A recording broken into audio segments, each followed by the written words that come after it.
Don't tell Sheldon's fun with flags. Let's see, video capture device, lock that. Okay, I appreciate y'all being patient because I don't know what I'm doing.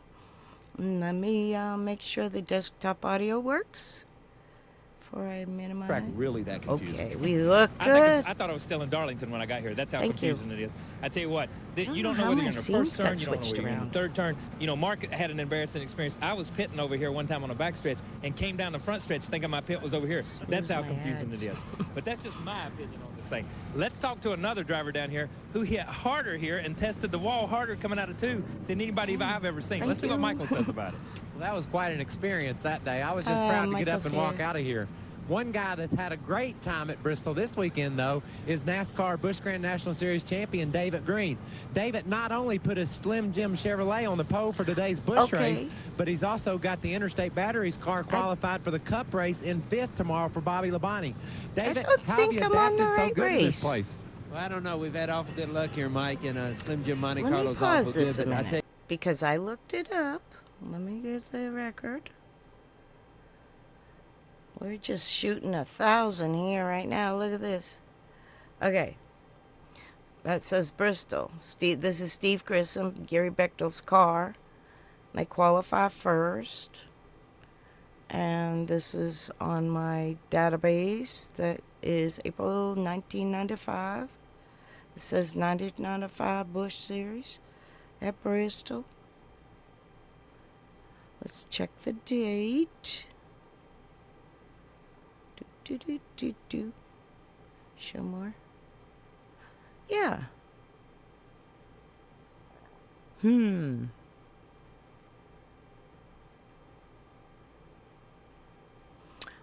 dokie. Let me do one thing. This is going to be a little unorthodox, but we're going to go and see who wins this.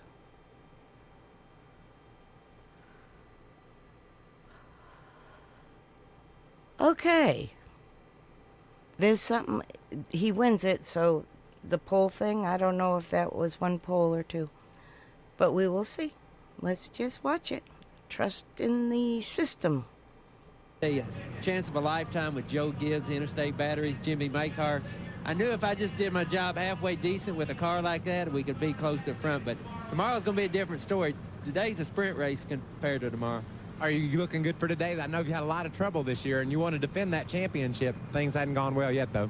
No, it hadn't, but, you know, ever since Daytona, we've had a good car, top 3 car, but just gremlins have bit us. But hopefully today will be like Nashville, get back in the winner's circle. Just want to say hi to Scott. Hope he's feeling better. We're thinking about you, buddy. Everybody's thinking about Mercer and Shane O'Brien back in Kentucky. Dr. Jerry Punch, up to you. And thank you, Michael. Bristol can indeed be a bruiser. And we are live on the Deuce here from the place they call Thunder Valley, Bristol International Raceway for NASCAR. This is 1995, the day race. Well, Saturday race. But it would be, you know, there's a night weekend and a day weekend. It's the day weekend, the first one. 58 degrees, humidity 46%. Chilly, chilly. Skies and winds at 5 to 10 miles per hour. Well, what a difference a year makes in the point standings after 6 events. Look where Johnny Benson was a year ago. Now he leads the points. Now Terry Labonte's in second, but I haven't streamed in months, so I'm like really trying to remember how to do all this. Chad Little, Phil Parsons, Rodney Combs, Fell right and Larry out of Pearson my will be head. in the top 5 here in a couple of weeks. Hello, everyone. I'm Jerry Punch, and welcome to Bristol, Tennessee. We told you what an unusual beginning to the 1995 Busch Series season. We have 6 events, 5 different winners, and none are the Winston Cup veterans. Not a single time has a Winston Cup veteran gone to victory lane. We thought that might change last week at Darlington, where experience is so critical. Didn't happen. From 36 to first came a Busch Series regular, Larry Pearson, and what a poignant moment that was for him, getting his first Darlington victory. Well, experience also critical here at Bristol, Tennessee. But take a look at qualifying. The front row, Busch Series regulars. So where are the veterans? Well, who better to ask that question than our veterans? Here's Ned Jarrett and Benny Parsons. Jerry, these guys have become veterans. The Busch Series is one of the most competitive forms of all of auto racing. These drivers now have experience on each of these racetracks. They've learned how to build these race cars. They've learned how to set them up, and they've learned how to drive them. Benny, these guys are not weekend racers anymore. They used to be. They used to work at a job during the week and race on the weekends. No more. They work on these race cars 7 days a week, 10 hours a day, just like the Cup guys, and it's showing on Saturday afternoon because the Cup guys are really having a difficult time beating them. Jerry? Indeed they are, and they've got 250 laps today on a tough high bank racetrack to try to get into victory lane for the first time in 1995. We'll be back with the starting lineup and the green flag after this. Today's Speed World coverage of the Goodies. So I believe Dad is working with the channel lock car, Steve Grissom, at this race. The record said Steve got the pole here, but he actually got the pole with the followers. Apparently. Or he's starting in the back because of a motor change or something. Maybe something's up. They call it Thunder Valley, and indeed it is 0.533 miles around, a little over a half a mile, equal front and back stretch distance, 650 feet. The straights are 16 degrees. Because I want to cover 95 two bush races. 36 degrees. The most banking of any 96 one bush race. Talladega, I think, is 35 degrees. And 97 We'll go one bush here today, pole. 133 miles. The race record is 92. I won't watch these whole races. I'll skip ahead. I know it's like Coke night and stuff, and I like to get into watching that myself. I mostly prefer to lurk, but we're going to be riding along with a couple of drivers today, and we have an in-car radio. I was talking with Dad a lot the last few weeks about Bristol. I'm doing okay. How about that outside starting spot? A little scary up there? Well, I think I'd rather be on the inside, but I'm sure there'll be a spot opening up soon enough. Have you talked to someone behind you about opening the spot up? I asked Mark, but he said he wasn't going to let me in. Good enough. Here's the starting grid. Let's take a look at our Suzuki starting lineup. We told you that the front row was all Busch Series regulars. There it is, David Green and a man Vinny just talked to a minute ago, Chad Little. But you don't have to look far to find a Wisdom Cup veteran. No, Mark Martin will start in 4th place. Mark has run off the good. They were on the outside there. So far this year, but has yet to win. Brad T, great qualifying run. About midfield, little sooner than midfield, I Look at our guess. starting lineup. You have to go all the way back to row 6 before you find the guy who dominated the last time they were here in August. That's Kenny Wallace. He will start in 11th spot. And Jeff Green, one of the fastest cars in practice. Jason Kelly on the in-car camera today. My dad started out 95 with Moroso, ran a few races, maybe 10 with them, and then kind of jumped over to help Grissom. From first back really to last is not a great deal of I think until back there, Phil Parsons 96. I got it all written down, but it's about that time frame. The crew chief for Dale Earnhardt, many years. Dale Jarrett starts back in 28th spot. He started 30th here last year. Got a top 5 finish. There's our I might have back been outside of row 15, Johnny Benson. And the top rookie of 1995. in North Carolina by now. This is April, and I moved to North Carolina. I rented my apartment April 1st, so this was April 1st. I'm sure I'm not here. I was probably in Mooresville unpacking, I would imagine. First time that Mike McLaughlin's been able to race here. Last year, he did not make either event. In-car cameras today. We're going to be riding along with a couple of people here. Budget Gourmet, Roof Cat. And Chad Little inside Chad's car. Now here's the guys who did not qualify for this race. We see Kevin LePage, Andy Belmont, Joey McCarthy. First time we've seen him. Mark Day, that was the 16th car. L.W. Miller, Dale Williams, and John Tanner, the 3 cars on the right. All 3 rookies. And cinch up, Jerry. Time to go racing at Thunder Valley. You thought it was exciting at Darlington, folks. You haven't seen anything yet. Glad to have you with us here on the high banks of Thunder Valley, Bristol, Tennessee. Larry Carrier's Speedrome that everybody who's a race fan, if you've never been here, folks, you've got to come see it firsthand. But we're glad to have you watch it on the news today. And then later tonight at 8 o'clock on ESPN Classic. Getting set for the green flag. National champion David Green and Chad Little will lead them down to turn 1. These guys spread out a lot more than they do in real life now.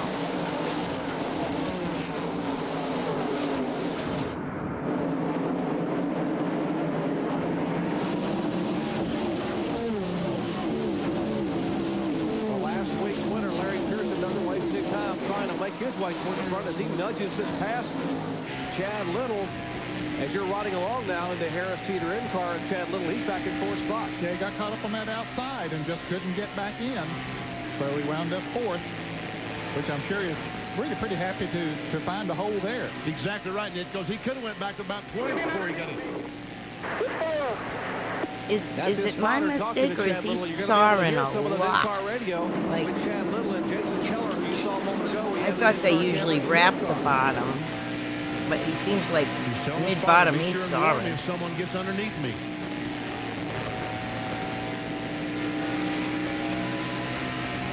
I'll look at someone else's in-car and see what I mean. Right now, Chad's concern is to catch that 60 car because it looks like no grip. Mark is putting, well, Mark right now is drifting back a little bit from that front 2 cars. Well, we can see that Mark has lost 3 or 4 spots, and Chad is gaining on Mark Martin. There's a battle as Brad Teague in the car number 5 tries to make a move inside of Curtis Markham. Boy, it is so difficult to pass. Now if Teague gets down on the inside, he might 245 to go. It's a bush race, so it's a lot shorter. There, but still, Brad Teague is not able to make the pass. Brad Teague, one of 2 cars in the field today with a V6 engine, and now he makes the move inside. You hear that? Sounds like a humming bee. It's the 180 headers and the 6-cylinder. It's a V6, either a Buick. Mostly they were Buicks. It's closed up on the back bumper of the 63. That's the Lysol car of But they all made them. That is 6th and 7th position. Now that's 6th and 7th. Where are the leaders here after just about 7 laps? There is David Green being closely pursued by the 2-time national champion, Larry Pearson. Talk about role reversal and number reversal. Here's Jeff Fuller, a rookie in Bristol, in the 47 being chased by our point leader. Oh, the 74 is Base Motorsports as well. It's Johnny Benson in that car, I think. Johnny Benson started way back in 30th position. It was because they were down on horsepower. The problem they Randy found LaJoy this morning when drive they changed that headers. The in header 98. collector pipe was blocked, and it looks like I'm getting David That Green 72, slowed down. David or that Green, paint who was job, leading the race, that started on the Staff pole, was America, radioed whatever. in, told his crew Because that the motor will be the same has year as just blown. Kleenex. But getting back to Johnny Benson, they put new header pipes on the car. That Tim Fido, a Kleenex car my dad worked for in 98. Wow. What a tough break for David Green. Thanks, John. And you saw David Green slow, and he has relinquished the lead. In my actual research, like deep research, I'm only up to 97 mid-season. But we're jumping back here just to do some Bristol, some focus on Bristol. I look back at these, so it helps my writing if I'm mistaken on something. Not get tapped from the rear, but heads up driving by Larry Pearson. And we are told from the pits that apparently they have no oil pressure whatsoever on Green, and they very disgustingly slammed the hood down on that Slim Jim Chevrolet Monte Carlo. More bad luck for David Green. That's the same car he managed to win with at Nashville, Tennessee.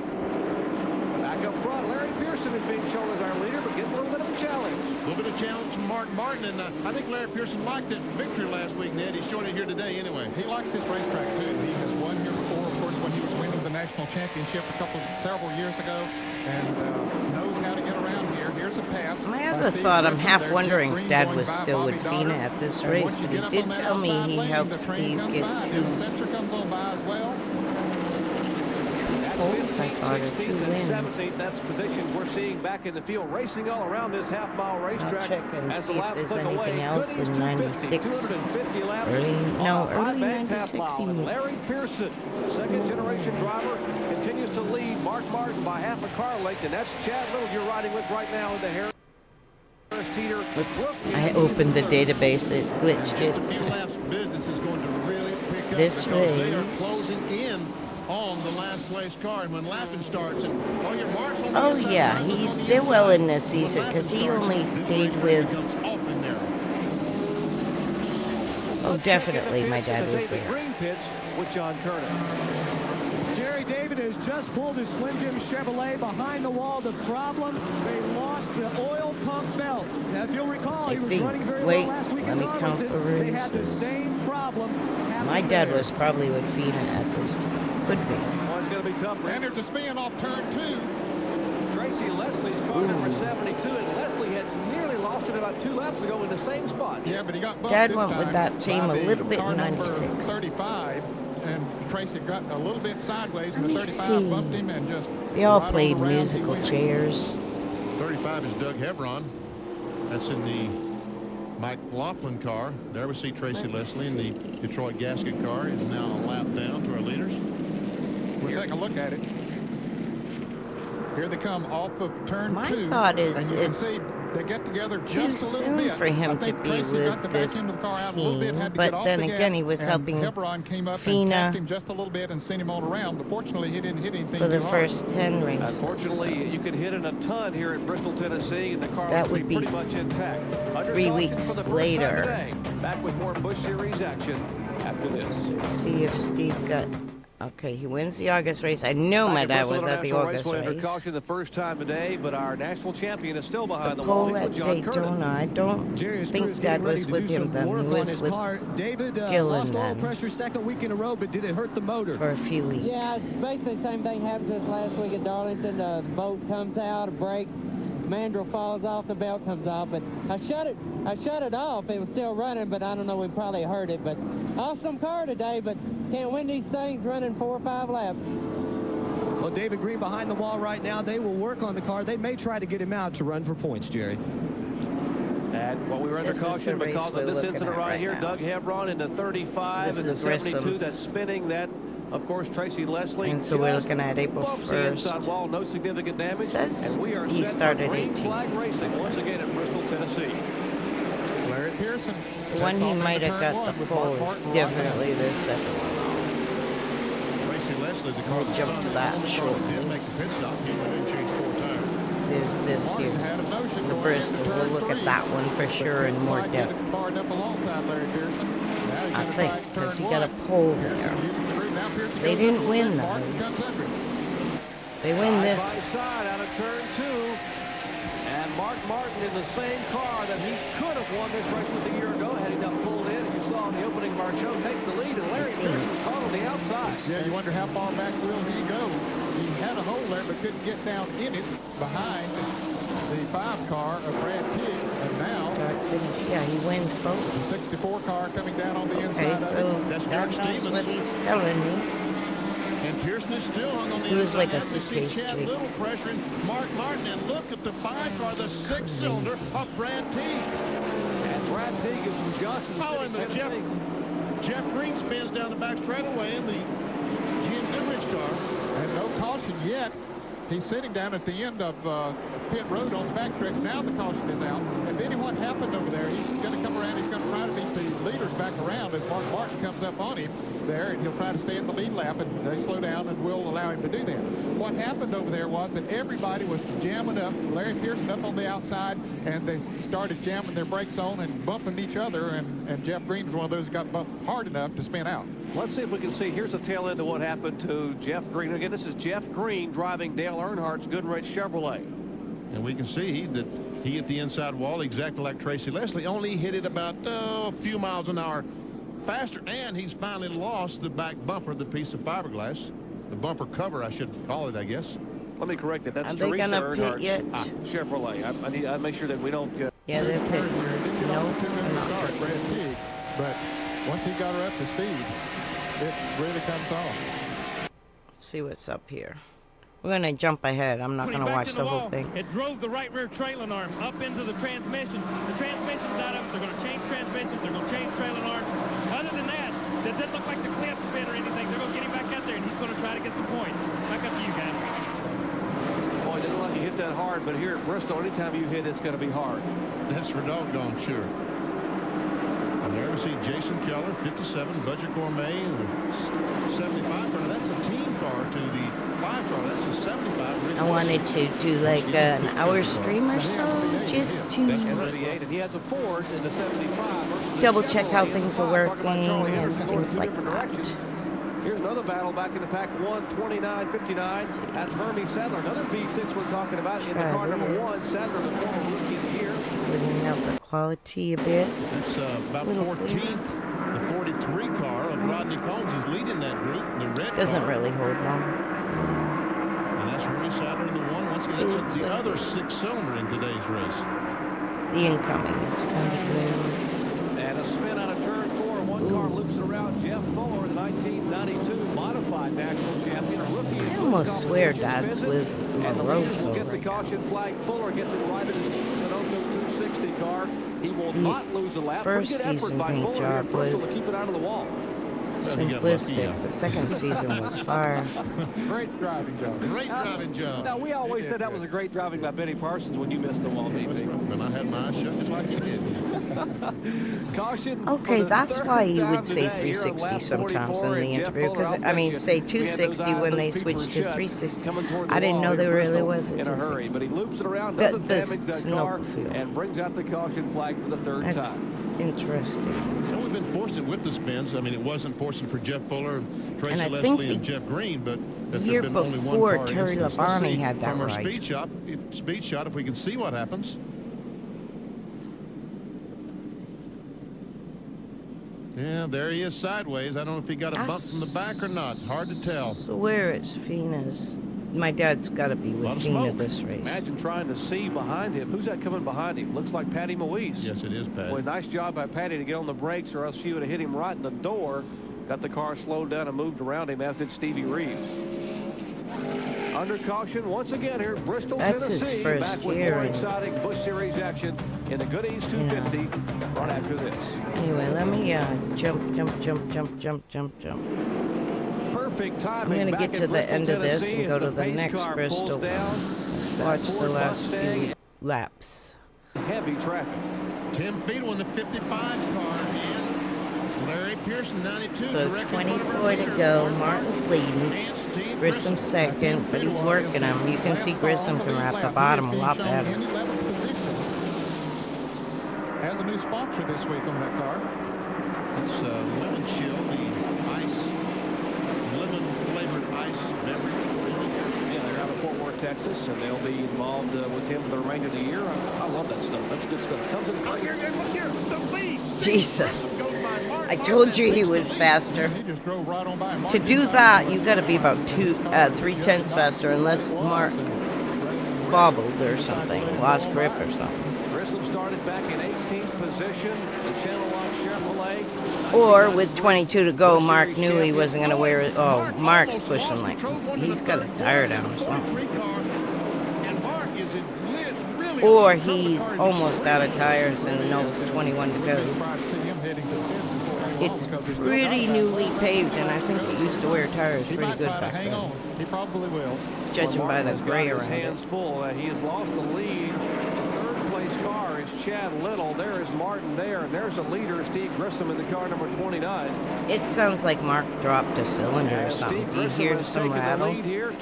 I do in my We'll take a quick earphones. break and come back and carry you all the way to the checkered flag in the Goodies 250. Back with more in just a moment.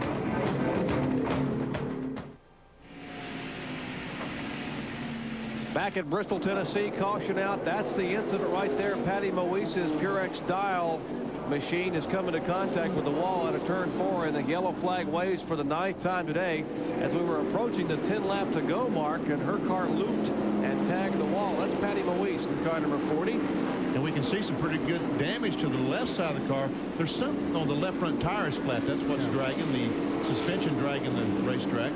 She'll take it around to Doug Taylor and company. Doug owns that car. Now then, Ned, how many cars do you think is going to pit? Okay, there are 11 cars on the lead lap. So Mark Martin is... Nope, he's not going to. But Chad Little, is he going to come in? No, he's not going to. No, Mark Martin did not come in. Neither did Chad Little. Damn it. None of the Damn leaders it, so damn far. it. That was Chad showing a little bit of disgust in what he thought maybe was going to be an entry on the pit road, and decided not to at the last Decided moment. not to. And I'm surprised that the 11th, 10th, and 11th place cars on the lead lap did not pit. Yeah, they Might really have to stay on the apron in the current turns because you're going to be low on gas. He said you're going to be low on gas. Stay on the apron. Don't ride on the bank because the fuel may get away from the pickup. And we see Mark Martin up there weaving back and forth trying to get that fuel to the car because they're right. These cars getting awfully low, and when they get on the bank of the racetrack to 36 degrees, that fuel goes to the bottom away from the pickup tube. There's our fuel summary. And if you're wondering why they don't know a little bit more about their gas mileage, they pitted, the most leaders pitted around lap 80. Looks like They it's got to run about glitching. 160 some laps, It might be just 170 laps on the green, and they have never come here with a 9.5 to 1 V8 engine before, as they ran the V6s in prior years, and so fuel mileage. The car just tightened up. We shouldn't have put that round in it. You know, that first time, but how do you know? I just started tightening up there. Coming out of the turns, I can't get on the gas like I have been able to. That's 10-4. We can see it from here. That was first Chad Little and then Gary Cogswell, the crew chief, talking about putting around a bite in the car and the car getting too tight. 1 to go this time by. The chassis are so sensitive on these cars, it doesn't take much.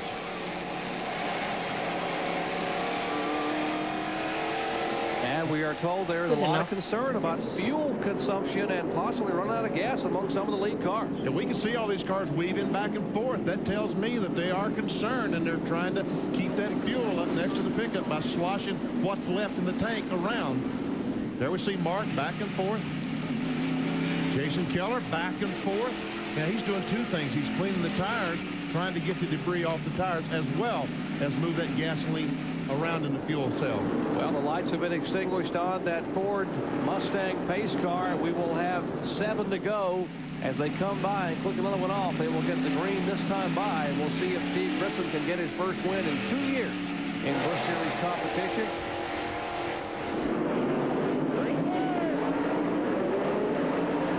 Spotter Terry telling Chad Little, green flag. He jumps to the throttle, and we are 7 laps away from the conclusion of the Goodies 250.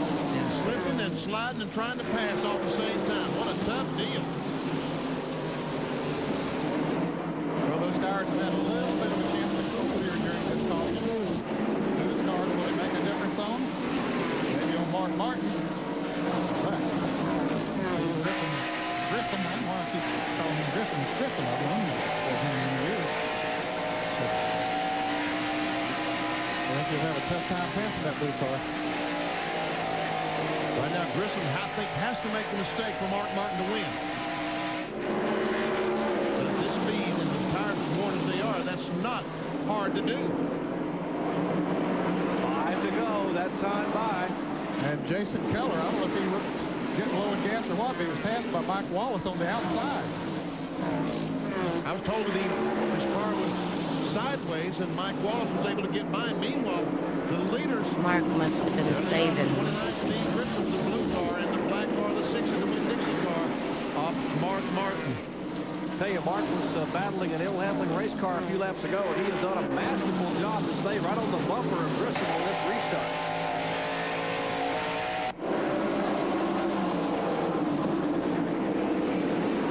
Well, I tell you, this level of competition, it's so hard to get to. And a crash coming off turn 4. Some heavy contact between Bill Parsons, lead 51, and they're racing back to the line, and Phil is right in the middle of the racetrack. Oh, boy. Go low, guys. Oh, that's not good. Moose didn't get by, and Jason Keller. Holy crap. And the 38 car is sitting up at the start-finish line also. But they got the white flag and the caution flag, and they will come around for the checkered flag this time. And Steve Grissom will take the checkered flag on a wild finish here at Bristol, Tennessee. My goodness. Going over a few of the Bristol starts and finishes. My dad seems to think he was working with Grissom at this race, possibly. I'm thinking he was with Fino, but he said he had 2 wins with Grissom at... You can hold off Mark Martin. It's got to be a great feeling. Oh, yeah, it's a great feeling. We didn't really know. We just Bristol. said, boy, you're making my life hard here, because it was kind of just a gamble here, but it all paid off. I just want to thank the good Lord and Channel Lock Tools and Chevrolet and the great day, and we'll go get them tomorrow and maybe have the same results. It's an exciting crew. They're jumping all over the place. Didn't even know they were going to come here and race, and Channel Lock called up and told them they'd like to I see them in haven't Bristol, streamed and, in a couple they got a satellite dish on their months. pit box, and they watch So I don't even know if on everything's ESPN too, working so that's right. pretty It's cool. going to be a little choppy because And it's they can watch it again incoming tonight at 8 choppy, o'clock but on the ESPN Classic, Michael, as you see what's that's the left. internet. Well, you got to think that Phil Parsons Last hard had to lap. skip a beat. He sits there facing oncoming Kerfuffle. traffic, and boy, Mike Wallace, and I believe it was Now, do I see Jason my... Keller's car All right, just I barely don't see missed my hitting him head dad. on. Scary, scary moment. Is there Steve Grissom? Pulls into victory lane. He knew how to find the place, didn't he, Ned? Yes, sir. But he started this year with Fino. I'm sure. 1993 Busch Marasso, Grand National and then Series champion. His first win since July 4th of 1993. Mid the That Jimmy win coming up Spencer at thing, Milwaukee he ended up on the going, I Milwaukee think, to Mile. Bristol. Incredible tournament events. He wasn't even going to come here. Channel Lock people called him, called Gary Bechtel and said, who owns the race car? Said, how about you guys taking Channel Lock sponsorship and going up to Bristol and running a race to get a little TV coverage? Well, they got some. As a matter of fact, he told me that the body shop had to work all night, 24 hours one night, getting the car ready because this car was black. You know, he's been running a few Busch Grand National races this year with a black car. And this will be the first win for Gary and Carolyn Bechtel, who have been in the sport for a number of years, and it's good to see them in victory lane. They finished sixth last week at Darlington. Excuse me, guys. Finished sixth at Darlington last week, and this was his third start of the season. And a big smile. I think Dad said he went to the inaugural Indy with Grissom, too. Makes sense. Let's go to John Curtis. John? Well, Steve, Benny said you're supposed to get up on top of the car, jump up and down. You didn't look all that excited about it, but congratulations. That's a great move getting around Mark Martin. Yeah, I tell you what, this Channel Lock car ran super all day long, and the guys had one heck of a pit stop. I don't know, we come in running about 4th, 12th, something like that, and come out there in third. We knew we had a pretty decent car, and it was just a matter of time. And then the way it went there with no cautions, it was long green. Our car was good on green run, long run, and then that caution come out right there at the end, and I didn't know what was going to happen. But anyway, the car was great. You guys were very close on gas mileage, too, and your crew chief said he wasn't quite sure. You're making it kind of hard on the gas man. Did it gurgle at all out there the last few laps? I tell you what, after that last caution there with 7 or 8 to go, that thing was vibrating, skipping, popping, sputtering. But needless to say, we had enough to get here, and you know, my hat's off to the guys on the team. I mean, they've worked super hard, and you know, Gary and Carolyn, they put a super team together for us, and we're having a lot of fun. Wish you were here, Gary. But anyway, we're going to hopefully get to do this some more. Now, this is your wife, Susan, right over here. Now, you look like you're just about ready to pass out. Yeah, I'm so excited. This is great. I got to say everybody, hello to everybody at home, and Aunt Susan, everybody. And it's great. And Gary the partner, Gary Bechtel, he's not here. I hope he's feeling better, and this is for him. You got to remember to thank the car owner, huh? This is Carolyn, our car owner, right here. Oh, Carolyn, how about it? What a big win today. A little excited, just a little excited. Wish Gary were here to enjoy it too, but Steve did an incredible job. Obviously, he can drive. I don't think you get an argument from anyone about that. From 18th to 1st, his first win in 2 years. That makes his 9th career Busch Grand National win. Steve Grissom victorious in the Goodies 250. Back in a moment. Okie dokie. Now I'm going to jump to... Today's Speed World coverage of the Goodies 250 has been brought to you by Goodyear, the last #1 in tires, and by Quaker State, Bristol, which I think is Food City. Engine life. Look at those beautiful mountains of East Tennessee. And the last lap, remember there's a crash? Watch as Jason, well, here's the crash. The 51 car spins. Yeah, that'll be Phil gets tagged behind from the 38 car. We see Phil's car off the ground. And the 51 car continues on. And these two cars, the 38 of Elton Sawyer and Phil Parsons, sit there. Here comes the leaders. Oh, this was as the awful. leaders race Like by scary. them for the. Here they come. Oops, their camera leaves. And the leader was able to make it by, but watch now Jason Keller in the budget gourmet car. Now Keller able to finish in 9th spot, but he had a near miss as you're riding on the final lap with him in his roof cab. Well, look at Mike Wallace up in front of him, make that move, and then Jason made the same move and just squeezed through there. Well, I'm sure Phil Parsons drew up a little bit too, but anyway, let's check in with the car that finished in 3rd spot and its driver, Chad Little. Well, they just finished filling Chad's car up with gasoline. Like it wasn't as close as we might have thought. He still had about 3.5 gallons to spare, but Chad, 3rd place, a fine run for you. You had a little problems, though, getting down into turn 1, right? Yeah, the car, you know, I'd want to run in there a little harder than the car would let me, and I kind of... Let's do this one real quick.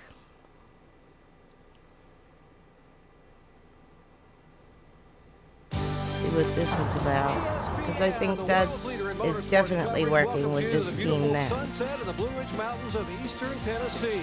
side of Bristol International Raceway, Encino tonight's NASCAR Busch Grand National Series Food City 250. And I'm gonna let that just play. I'm gonna walk my puppy dog. I heard her get up and walk around, so have the door shut because Chris is napping. Hello, everyone. I'm Jerry I'll Punch, be right and back. welcome Let to me take Bristol, my camera Tennessee. down Of course, for a what a minute. great night for Busch Grand National Series racing action. We told you the series getting tighter and tighter, but one thing is changing a little bit. We've had a change atop the point standings the last couple of weeks. Hey, but it didn't happen last week in Michigan because Chad Little, who had been trying to win a championship, had problems up there. As you look at our point standings and take a look at the top 5, Chad Little falling back somewhat now behind Johnny Benson, Mike McLaughlin, Jason Keller, and Jeff Green in the top 5. 6 through 10, Larry Pearson, Tim Feedwell, Elton Sawyer, Bobby Dotter, and Phil Parsons. Okay. Once again, we're glad to have you here. What we call Thunder Valley. It's a great night for racing. 2 nights in a row. Busch Grand National Series action tonight and Winston Cup racing action coming your way tomorrow night, the 35th annual Goodies 500. Now, we know that coming to Bristol, you got to have certain things to be successful here on the high banks. And one of them is patience. You got to be very patient. You can't push the issue here on the high banks or they'll bite you. The concrete hits pretty hard. Got to be patient if you want to win or have a shot at a championship. Jerry, you're exactly right, and I'm with a driver, a young driver on the Busch Series who really illustrates patience. Of course, I'm talking about the points leader, Johnny Benson Jr. This is only his 4th trip here to the high banks of Bristol, but in 3 previous visits, already 2 top 10 finishes, including 6 back in April. Johnny, as fast as things happen here, how in the world can you be patient? That's big. I'll tell you what, it's pretty tough here at Bristol International, but we're just going to do what we can. We'll just do what the guys in front of us will do, go as fast as we can for as long as we can. They have to be patiently aggressive, Jerry. And last year's Rookie of the Year, Johnny Benson, is certainly building experience here at Bristol, Tennessee. Experience, well, you got to not only when to pass, but how to pass. And in a 250-lap sprint race, it's critical to know when to pit. And it worked for Larry Pearson in back-to-back years, 87 and 88, a first-place finish. Larry, you have a young crew chief. Your experience very valuable here tonight. How do you get to the front? Well, starting back here in 19th, we're going to need a very strong front bumper, to be honest with you. But no, Bristol's a place where you really have to take your time, and you have to be aggressive to get around the place. But you really don't want to be over-aggressive because you can get yourself in trouble real quick. Okay. Well, When Larry I go Pearson, walk he looks my pretty fresh, but there's a handful of drivers that may have problems. The fatigue factor could become a certain possibility tonight, because these drivers came early today and have been practicing both Winston Cup and Busch Grand National Series cars, and they have yet to take a beating here as 250 laps are straight ahead. Here, I'm here with Mike Wallace. He got to the racetrack this morning at 8:30. He's been running a Busch car, his Duran Paints car. He's run his Winston Cup car, his Heilig Myers car. He's practiced both of them. He's been back from the back stretch to the front stretch, back stretch to the front stretch. He's qualified both cars, and now you got to run a 250-lap race. Is fatigue going to be a factor for you today? Well, Kyle, I hope not. You know, these guys pay me to be tough, so we work out a little bit during the week, and it's been a tough day. You know, they haven't had any breaks in between either practice. You go straight out of the Cup car to the Busch car, but I think we'll be fine this evening. You know, it should be a little cooler. Got a helmet cooler in here tonight to help us out a little bit, and we're looking to win this thing this evening. Well, I tell you what, guys, I've watched him go back and forth from the front stretch to the back stretch enough. 250 laps, I'm fatigued just watching him. Hey, folks, if you've never watched a race at Bristol, tonight you're going to see beating and banging. They've talked about that already. We're going to see cars crashed into one. We're going to see crashes, caution flags, great driving, sorry driving. And why, Ned? Well, because they go so fast on this racetrack that they don't have time to react. If something happens in front of them, bang, you're right into it before you know it. But one thing about it, there's always plenty of action here at Bristol. And as the field gets set to start, 36 strong. Now, before we start the beating and banging, we got a little question to ask here. Now, Mike Mooney, the PR director for this French's team, is sitting back in his apartment in Charlotte, North Carolina, with Krista. And Krista, he has a question to ask you. Krista, will you marry me? Well, not marry me. Actually, will you marry Mike Mooney? And we're going to call you in a moment and see what your answer is. We want to show that now because of the beating and banging starts. That bumper may not be there. Back at the high banks of Bristol in a moment. Our Speed Road coverage of the Food City 250 is being brought to you by Suzuki. Your Suzuki motorcycle and ATV dealer has the ride you've been waiting for and the financing to get it. By Valvoline, the #1 choice of America's top mechanics. And by the NASCAR Story. To order, call 800-71-NASCAR. Let's take a look at our Suzuki starting grids. 36 strong, and the first pole ever for this youngster, 27 years of age, Stevie Reeves, 122.56 miles per hour. The Ed Whitaker Chevrolet. He will lead the charge. And you know, Jerry, I think that Stevie Reeves running the midgets and sprint cars up in Indiana, at Winchester and Salem, Indiana, racetracks that are banked similar to Bristol. That might be one reason he's on the pole tonight. 16 different pole winner thus far in 20 events here in 1995. You see some of the drivers starting back toward the back of the pack, but we told you early, experience is key. Hey, Steve Grissom starts back in 28th. He started 17th here in April and won the Busch Series event. And here's 31 through 36. Dennis Setzer in the 18 car, the UniFirst car. That's his first ride in that automobile. And good to see Robbie Reiser back. His first start since Talladega, that wild crash head on into the wall there after having a good run in the top 10 in the late laps. Had a broken kneecap and a severe concussion. Ned, the track description here, Bristol International Raceway. Well, it's a .533 mile oval, front stretch 650 feet, same as the back stretch, and the banking in the corners is 36 degrees and 16 degrees on the straightaway.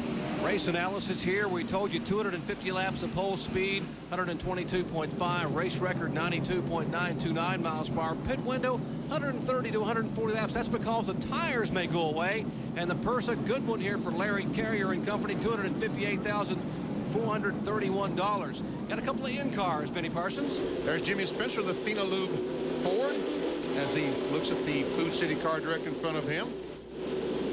There's Jimmy, and he starts back in 16th spot. And the Food City Chevy.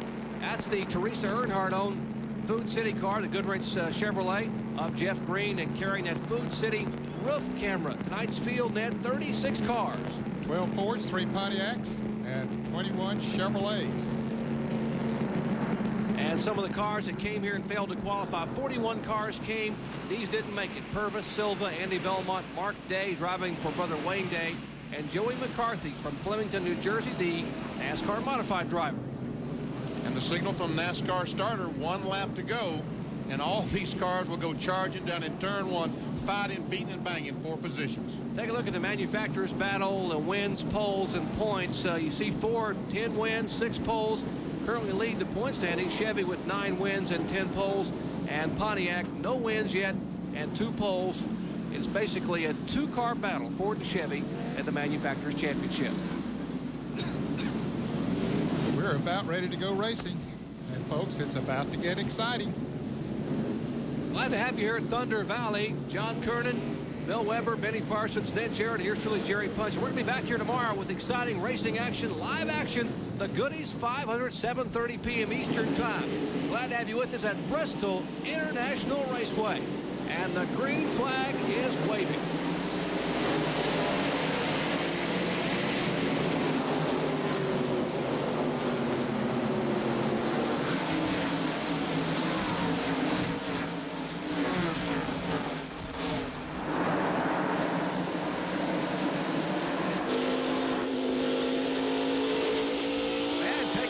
Jimmy Spencer, they called him Mr. Excitement back when he was in open wheel modified competition, and he's moving in on Larry Pearson. Not afraid at all, picks it up early. Yeah, he's on that inside groove. Of course, that's where you want to be on this racetrack, and especially in the early going. As we see Buckshot Jones on the outside in the car 00, and that is Bobby Donner passed him, and Buckshot caught up on the outside. Stevie Reeves still leading the race. That's he in the 7 car. The 44, Dave Green is second, and Johnny Benson is third. That's Benson in the red and yellow number 74, followed by Chad Little in the red and yellow 23. That's the front 2 in points. Benson and Little, who are running 3rd and 4th. They are 1st and 2nd, as you saw in the point standings. That's the battle right there, and Chad Little trying to break that miserable streak of a couple of races where he just hasn't had any luck at all. Indianapolis Raceway Park and Michigan. One driver already having to make a pit stop on the back stretch. I think it was the car number 35 of Doug Heveron. David Green challenges. He wanted to look on the inside of Reed, but there was not room. Here comes Green down on the inside. No, he couldn't quite do it. These the first laps that Stevie Reeves has led all year here in 1995. Now driving for Ed Whitaker, whose shop is just not far from this racetrack. That's the same car that Harry Gant used to sit on the pole here last August. Now Gant had engine trouble and didn't make it to the halfway mark. There we see Mike Wallace in the Duron paint car, number 90. and the 64 car, Randy LaJoy, the Duraloop car. This is a battle for 8th spot. And it looks like LaJoy is going to look on the inside, can't make the pass. And we mentioned that Doug Hebron had gone to the pits on the backstretch. Apparently something has gone wrong with the engine. Watching LaJoy in the 64 car. Now, he's had a couple of pretty good runs. Finished 15th at IRP. Had a great run in Michigan. Finished 3rd. Driving for Dennis Shoemaker. We are told that those runs have convinced his sponsor, Duraloop, to come back for 1996. So they were real excited about the prospects of next year. Dennis Shoemaker and company. We'll show you just how far that these fellows are behind the leader. There's the leader, Stevie Reeves, the Clabber Girl baking powder car. And now the 44 car, Davey Green, seems to have his hands full with Benson in 74. Yeah, he's been having to drive offensively and defensively there. He's trying to get around Stevie Reeves, but at the same time, he has to keep his eye on the rearview mirror because Johnny Benson is right there and he makes a mistake. Well, you got to wonder. We talked about patience, but here's the 44 car trying to be patient, but someone who isn't waiting at all is Randy LaJoy. He worked and finally got on the inside of Mike Wallace going into turn 3 and made the pass. That's Tim Fiedel that's pulled up right on the back bumper of Mike Wallace. Just as soon as he gets rid of one guy, he's got another big on his back bumper. Yeah, and you can see that LaJoy is pulled away by a couple of car lengths after he got around Mike Wallace. But Stevie Reeves is not able to pull away by any car lengths. Stevie Reeves, national USAC midget champion, 1992 and 93. Now we see that Chad Little has dropped back a little bit, and Kenny Wallace in the Red Dog car has closed up on his back bumper. Kenny Wallace won this race last August, broke a 2.5-year winless streak. Coming from 7th starting spot to win the Food City 250. Once again takes a peek inside of Chad Little. There's Joe Bessie in the 9 car. And that's Buckshot Jones in 00. And the 34 car of Mike McLaughlin. A little bit of contact, and Mike almost brushed the wall there. Buckshot giving him a little nudge from behind. That's Joe Bessie. By the way, you did see Joe Bessie win up and watch this win on Busch Grand National North competition just a few weeks ago on ESPN. 26th and 27th that they're battling for. Battle you were watching a moment ago, Benny Parsons, is Kenny Wallace in the 8 car, but now he's getting a little heat from behind. Jason Keller in 57, the Budget Gourmet, and there's the in-car camera from the Food City Chevrolet on Jeff Green. And wow, what a mess going in turn 3. Yeah, we almost had a race. Chad Little is holding up Kenny Wallace because the front 3 cars, just a few laps ago, they were 6 or 7 cars running together, but now the front 3 cars have driven away from Chad Little. We understand that maybe he's complaining about the car being a little bit loose. Remember, these cars qualified earlier today, and it was quite a bit warmer, and the racetrack has since had Winston Okay, I'm back. And so a lot The of first one was better. Okay, I'm back. Back up front, challenge for 2nd spot. Can't do it, BP. Man, I can't believe Benson even tried that this early in the race. On the outside. Isn't he the one we talked about being patient? Yeah, right. Trying to win a championship, yeah. After I had cut off the camera and I went out to walk Stella, I'm like, I was at this race. When I saw Jimmy Spencer was in the 20, even though Dad was not working with Jimmy, my ex-husband was driving the transporter for the team FINA, so I would have been there, actually. It would have been my first race in 95 to be at Bristol. Because like I said, I was moving during the first one. So yeah, I was definitely there in the FINA pit. Jimmy Spencer being our driver. Jimmy Spencer at Bristol. I don't remember really the race too good. Other than I know that the team always had to like surround him. Teeter's Ford Thunderbird of Chad Little. Chad's been having a problem with a loose race car and didn't help it much. And here we see they get together just a little bit going down in 1. Defense. And Chad goes up the racetrack, and lost about 4 spots in that deal. And watch as they come off the corner. And those rough tires between the 57 Hello, and 24. hey Jesse, how are you doing? I've been checking in with you a little bit. Like, I've been checking in with you, like, and lurking because I've been like antisocial. But I'm glad you're okay. I'm got my fingers in so many pies, and I'm trying to like keep up with everybody, but I do like try to lurk. And yeah. Here's our field summer. Take a look at where your this is a deal of Bristol with Dad. Dad's talked to me quite a bit about Bristol because it was Bristol week, and he was working with Steve Grissom at this race, and my ex and I were with Fina, but I was not scoring, and I was just there for fun. Thank you, Jesse. I appreciate you too, because just you're awesome people. There's a lot of people on here that are awesome, but you're one of the more awesome. Stevie Reeves in the 7, 74. Benson, that's a Lipton T car. And David Green. If anyone doesn't follow that guy, the real faux Jizzle, he's one heck of a road course driver.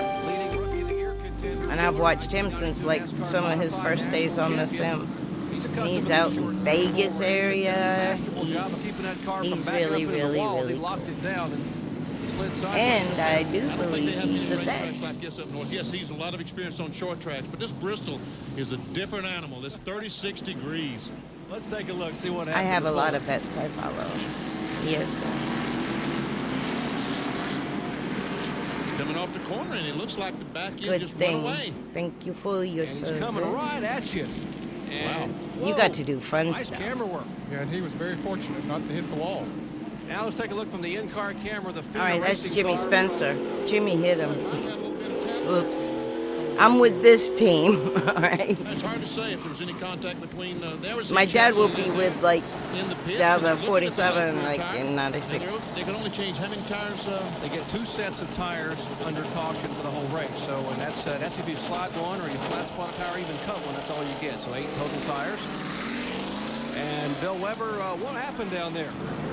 Well, as you can probably see, Jimmy Spencer got into the rear of Jeff Fuller. He called his crew right away, said, tell him I'm sorry, tell his spotter I didn't mean to do it. I sure am sorry. So Jimmy Spencer, they came from the same home track.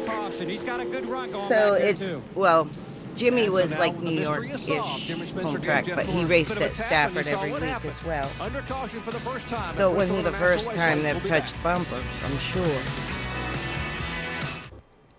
Back at Bristol International Raceway, I know this because Stafford was my home track. It was spun by Jeff Fuller with an assist from Jimmy Spencer. But under the caution, here is the car 23 just barely getting back out after a pit stop. In fact, he made 2 pit stops and just got out before he lost a lap as the green waves once again. I've been Stevie Reeves spending a little more time with Dad, just circumstantially. I mean, we live close by now, but he had to have a pacemaker put in, and he's doing really well now. So he's back to work and everything. I still try to talk to him more often because, like, he stays fresh with the memories of the racing. And I'm writing his book. LaJoy did a tremendous job of hanging on that car in the corner. Watch it. The race is right below my camera. I'm trying to. Oh! Stop! Brakes! No! That's, don't do that! My brakes wouldn't work. His brakes were probably knocked off the car, and I'm being facetious. Wow, heavy. Look at the damage of that Ed Barrier's Caterpillar car. Absolutely had nowhere to go driving for Buzz McCall, but Randy LaJoy gets tapped at both ends of the racetrack, looks like, and this is the result. Here's a look at it. So that was way before. Yeah, we see some contact between Spencer and LaJoy, and LaJoy goes up, smacks the wall. And as he comes Somehow down, this once is each other ringing cars are really familiar off. because I was with the 20 crew and Like we I all said, know you run so Spencer. fast I here, mean, you don't have time we to grew up react, watching and then the track Spencer. just closes up in front of you. I did. That was Rodney In the Combs modifieds. car. That's a And strange color to you fans, you Busch Grand National fans, but the green 43 was Rodney Combs that met Ed Barrier. my ex was like 5'4". And He was the Johnny front Rumley tire was one of the carrier, first or cars to go in maybe as you see Ed Barrier climb out of his right car. I side think Johnny was carrier standing by after was my foul dad pit. left. Well, Johnny, you started I don't in the know. back- Anyway, back if to they the show back the a little Fina bit, in the you're making pits, you'll some probably see progress, him. but it's been But a short he's night so real far, it's a long short, day. and he ain't going to defend nobody. That's very unusual for And he a said, home-speed man, car, the but, pits get had a wild good with run Jimmy following Spencer 14 being car your Terry, just as good driver. as anybody to follow around here, and that's what we're looking for. You know, trying to get a little experience. The guys work real hard. But they also said they'd rather him on their side, Who knows? And, to be this thing I'm honest. starting to have a little bit of fun. So right now we got a gorilla on our back. Hopefully we'll get him off, and when we do, we're going to run good. I hope to run up front, maybe win a race 40 years over, like say hi to Carol and the kids. And, we'll be home shortly. Well, I tell you what, Johnny Rumley's tough wherever he goes. One thing, they might have broke a motor, but they didn't get in that big wreck, and they got a car to go the next race. A lot of people can't say that, guys. It's the second race in 95, the night race. And my dad is helping Grissom with the channel lock Now car. here again is what happened to start this thing. You see Rodney Combs coming down the 43 car. It's a snapper car. And we're Take like look a again at what competitor happened. because my This is ex-husband worked from for behind. the This is Moroso. the Well, eight car. my dad Keep worked it for well. See Moroso, red dot hired behind my LaJoy ex to as they go in Moroso. turn three. So when my dad There's a left, contact and we between stayed at Moroso, Wallace we and said, do LaJoy. you care? And LaJoy they're saved like, it that nah, time. it's He work, goes right? up the hill. And that's how He's it gonna always lose 3 or was 4 in spots. racing. It's like And work. that was the first punt. Now here's a second one.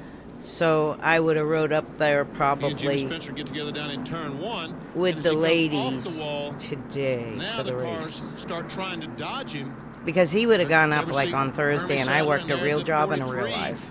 He gets hit by the 95, and also the 95 hit the back of the 64 as Elton Sawyer goes through there, and there's the end of it.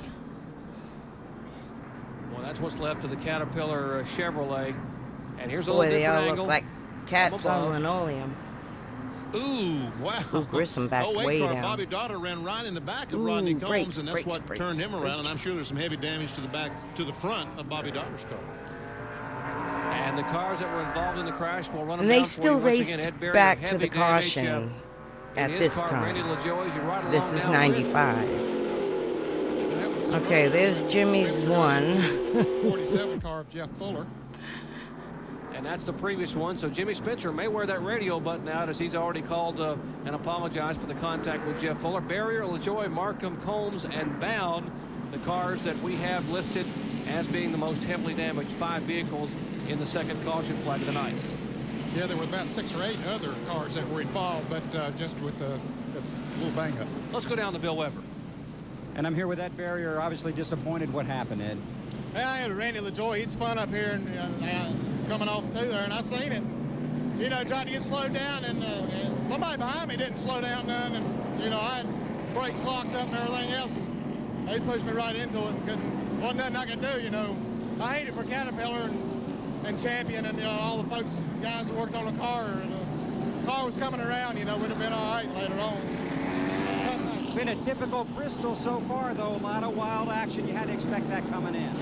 Yeah, you know, the cars are so competitive, it's hard to pass here, and sometimes some guys take a chance. You know, it's a little bit early in the race to be doing that, but it's a competitive race. It ought to be exciting tonight. And 46 of Miss you 250 too, laps Mr. are Weber. complete. Good crowd on hand, enjoying a lot of thunder. Lost a here lot at of good Thunder ones in the Valley last in few early lap. months. 2 caution flags. Hey, in the Max first 50 laps, Barrier, but Stevie Reeves you know, hangs on up Ed's front, back in the family, or moment. father, or whatever. Back at Bristol, just in time for And the then green Bill flag Weber. here. Restart lap 50 of 250, and Stevie Reeves just takes the clapper, skipping and beginning to pull away. Johnny Gibson about a car length back, and what a I gaggle talked back to some of behind the him, old third, racers. fourth, We fifth. all wonder why we're still around. I said, well, might as well tell you some I stories. tell you what, he ricocheted off Jeff Fuller, didn't he, in that Sunoco car? It really did. Boy, you hit it right on the nail, Benny, up at the top of the show when you said beating and banging. We've seen it, and we'll see more of it. Mike Wallace in the Jeff 90, I Fuller, the think. 47 car, the 90 is Mike Wallace, the 14 car, the MW Windows machine is Terry Bonnet. Here's a battle, the 99 and 23.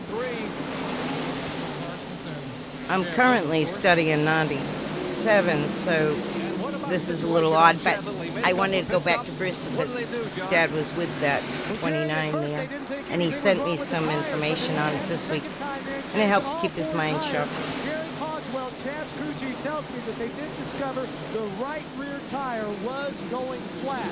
So they were able to change the 4 tires, get that problem fixed. Gary says the car should be okay from here on out. Well, it's a good thing they decided to change those tires because in just a few laps on the green, he would have soon discovered that the right rear tire was indeed flat. And he has come from the back of the pack now up into the top 15. He is shown in 15th position, still on the lead lap. Johnny Benson really working on the car number 7. And just to recap, I'm going to do a few little cameos of Bristol that we were involved in, either myself or Dad or whatever, but mainly Dad. The only reason I say myself is I realized halfway into this race, or a few laps into the race still, that I was here. Everything started making sense. And that Clabber Girl car in person was really pretty. There's something about it. Very classic. Johnny says the 7 car of Stevie Reed's is holding him up. And Bernie's saying just be patient as Johnny takes a look as they go into turn 1. But tucks back in the line this time by. So be patient. Your time will come. But Benson feels he's got the fastest car out there on the track. He's just being held up. I agree, John. I think he does have a faster car. If he could get by, he probably would drive away.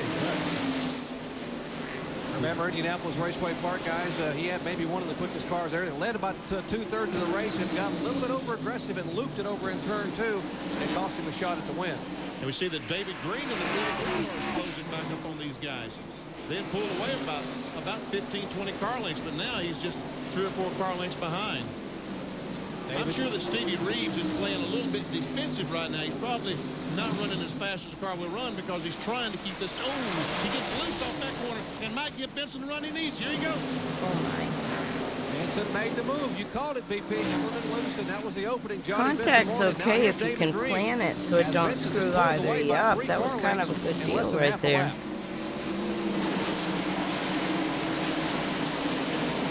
Decent square hit. Turn 4 had to back out of the throttle just a little bit to catch the back. When he did That's the base motorsports car with the Lipton. I think it became Staff America the following year when Randy LaJoy. Back here. It was 98. Car number 3. Because Dad was with the Kleenex car in 98. Same garage. And I remember the photo. Spencer was running in 4th place. He's a little ways up ahead of his cars. This is Bristol 90. Winner of Indianapolis Raceway Park. 6. I think Dad was with, like I said, he told me he had 2 wins with Grissom at Bristol. He's got 1 with Fuller and he's got a pole with Wallace. And here's Rick Wilson, former winner here. So what I'm going to try to do is this planned pit stop? No. We'll go look under that car. Chris Carrier. Okay, I'm going to fast forward a little bit till we get some real. Okay, let's watch the pit stops. I like that part. I'm used to watching races from the pit area just with a headphone and here's a look at what happened again this time. Stopwatch and hearing the race broadcast. Just a little bit of a tap in the left rear. Jeff almost saved it. Almost. Oh, he actually almost couldn't quite make it. Now from the in-car camera. Watch Larry Pearson's car just get by above him. Watch the in-car camera.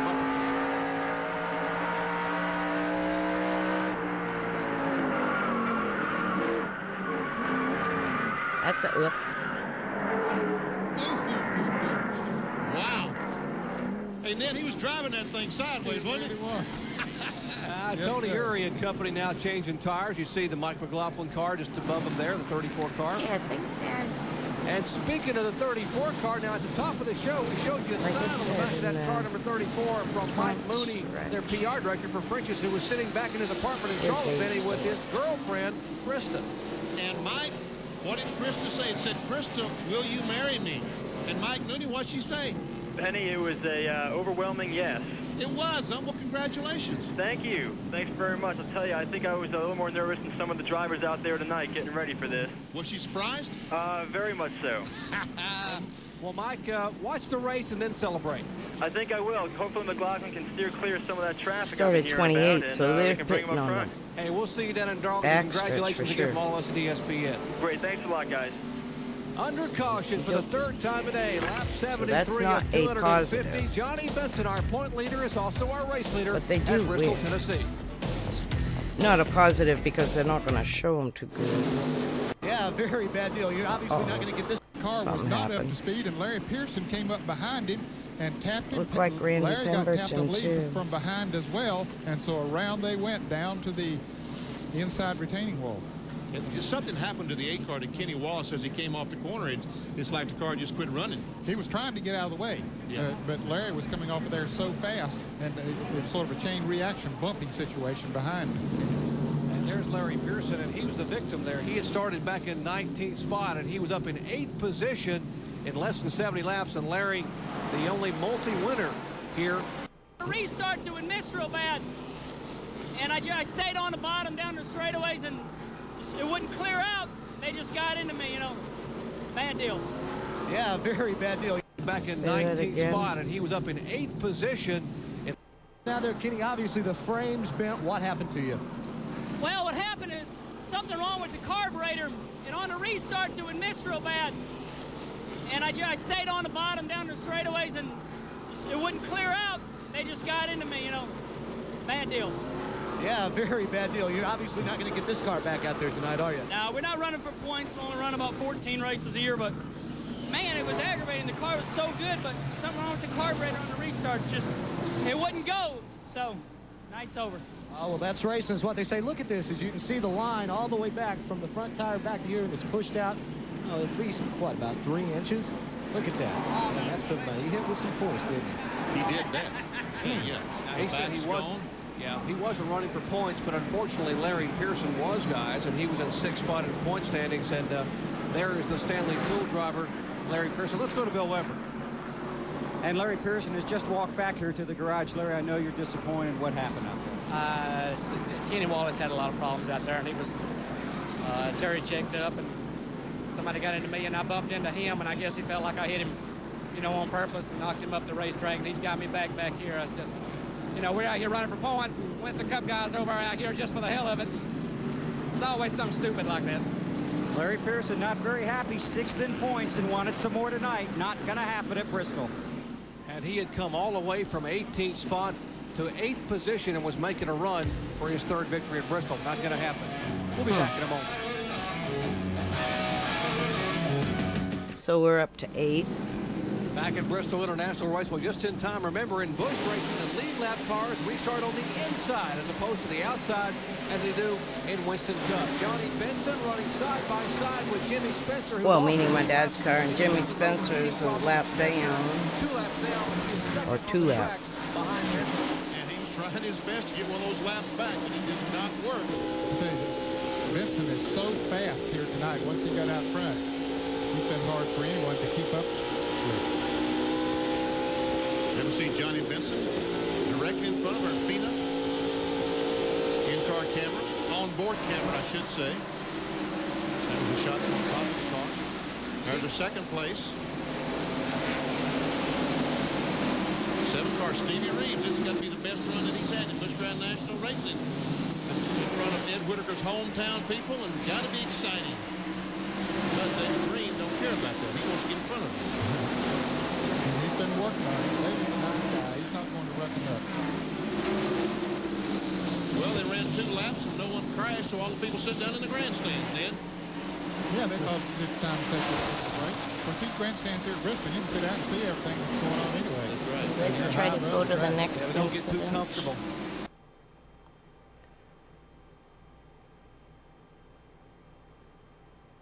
Got some passing going on. Started 5th.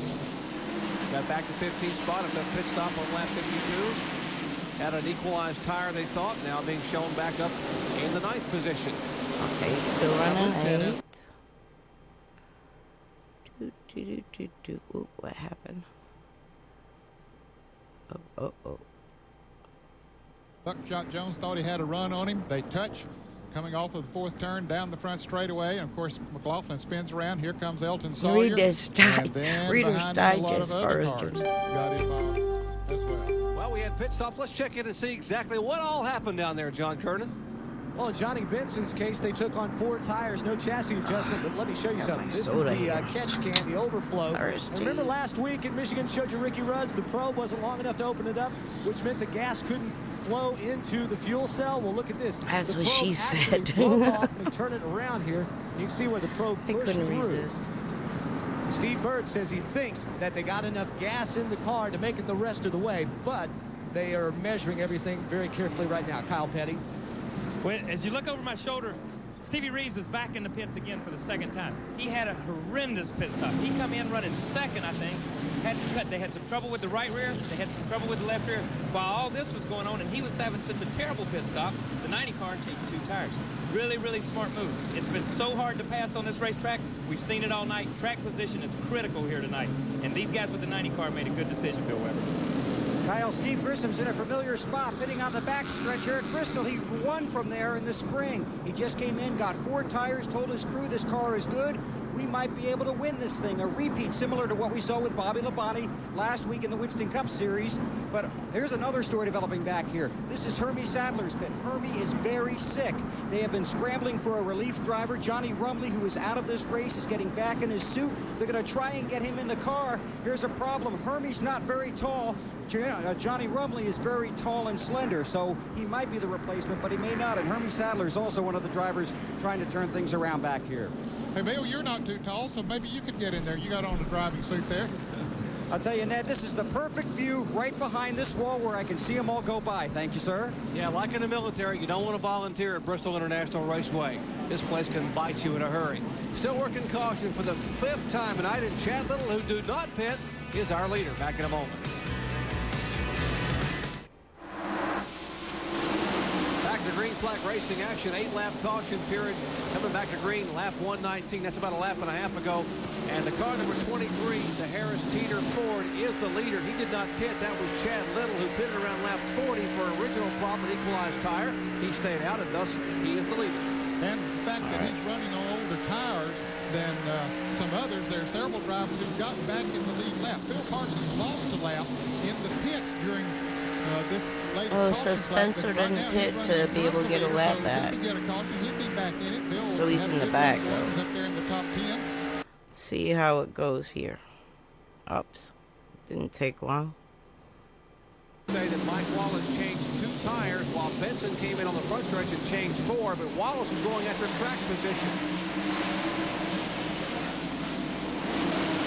Roger Combs up on the Now we've got a Buckshot Jones to spun down the front straightaway and some contact with the inside retaining wall, and the NASCAR officials waiting for Buckshot to move. I don't know if he's going to be able to. Well, yeah, he is. Well, yeah. now they've waved the caution flag. Halfway, they had the halfway flags up, and he just peeled one off and said, I'll wave it, and we'll put the caution out for the 6th time. And then all those cars got a lap back. Yeah, Phil Parsons got a lap back. Jeff Fuller got back in the lead lap. Spencer got 1 of his back, so now he is only 1 lap down. There's Buckshot Jones, and let's see what happened to him. I like the lucky dog rule better than racing to the car. Buckshot right in the middle of 00, and that's Kevin to the LePage yellow. in 71. That was always so sketchy. And Buckshot comes up, and boy, he was jammed. He was right in the middle there, and he might have hit the car in front of him just a little bit and had to back off, and then got hit from the rear, maybe. I think the 71 ran right up on the back bumper of that 00 car. Yeah, a little different angle this time. Yeah. I saw daylight under the tires. Keep him running in the back of Fedowa and got tagged from behind. Let's see now. Well, there she blows. Yeah, that's Old Faithful. That's the. In a hurry. Sadler out, and we're under caution. Look back in just a moment. Okay, we got looks like Spencer going for his lap back. back. Green just for about a lap, and we're now under caution again for the 7th time tonight of the 133 laps to go. And here's the car number 20 dropping down off the racetrack. There was heavy contact as Jimmy Spencer was trying to get his lap back in the Fina Lance Ford Thunderbird. Chad Little was the leader, but here's what happened. We'll show you it all. That's Spencer in the blue 20. Oh, that's not cool. He goes in. He That's takes over the dirty. spot, no problem. But here comes Jeff Green in the 3. Oh, he's trying to take the lead in the it got Goodrich Chevrolet. interesting. Makes contact with Chad Little. Around goes Chad. He goes on. Now watch the 44. David Green is going to get hit by the 57. He spins out. And I don't know how many other cars. Oh, man, it looks like Xfinity. We might have alluded to the fact that it was Spencer involved. But he it did is. not get involved. He made the pass, but it was the 3 and 23 that had the activity there. Jeff Green and Chad Little. And you see Mike Wallace comes right on by. He takes They're the on lead. such a hairy edge at Bristol. Chad, I don't think he hit I don't have to anything, tell you. too hard up there. So All it he takes stayed in is the a lead lap. He breeze, got it and fired, they're going to he's lose coming down pit traction. road right now. See David Green's car back sideways, pointing in the opposite direction. The car number 20 now is back in the lead lap as you see David Green's Slim Jim Chevy come down and get a tire change. Let's go to John Kernan. Jerry, they'll change 4 tires, plus they're going to have to rip away some of that left rear fender. And doesn't look like any serious damage other than sheet metal damage. They'll come around to the left side now. Lug nuts coming off. They'll put on 2 fresh tires. There go the lug nuts here. Of course, you see no fuel. They should be good to go. Chad Little leaves pit road. Now David Green leaves pit road. Doesn't look like any serious damage. Just sheet metal. So they took on 4 tires. When he comes around. Somebody said, see how bad that the left rear fender quarter panel flaps as he goes around the racetrack. That sounded like Bobby Labonte saying that. Of course, Bobby owns that Slim Jim Chevrolet. He might come back in just to have it pulled off.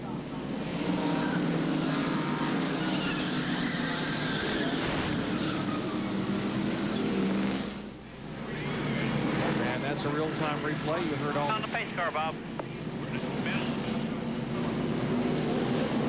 in-car camera now. With So we Jeff got Green. our lap back. We would be pitting, but we'd be coming out pretty far back, I bet. Well, when I say we, City Roof my Cam showing ex's that tap. team. My dad is with obviously Bristol, when so yeah. Jimmy Spencer got by Chad said Little, that earlier, it slowed but yeah. Chad just a little bit. In case you And knew.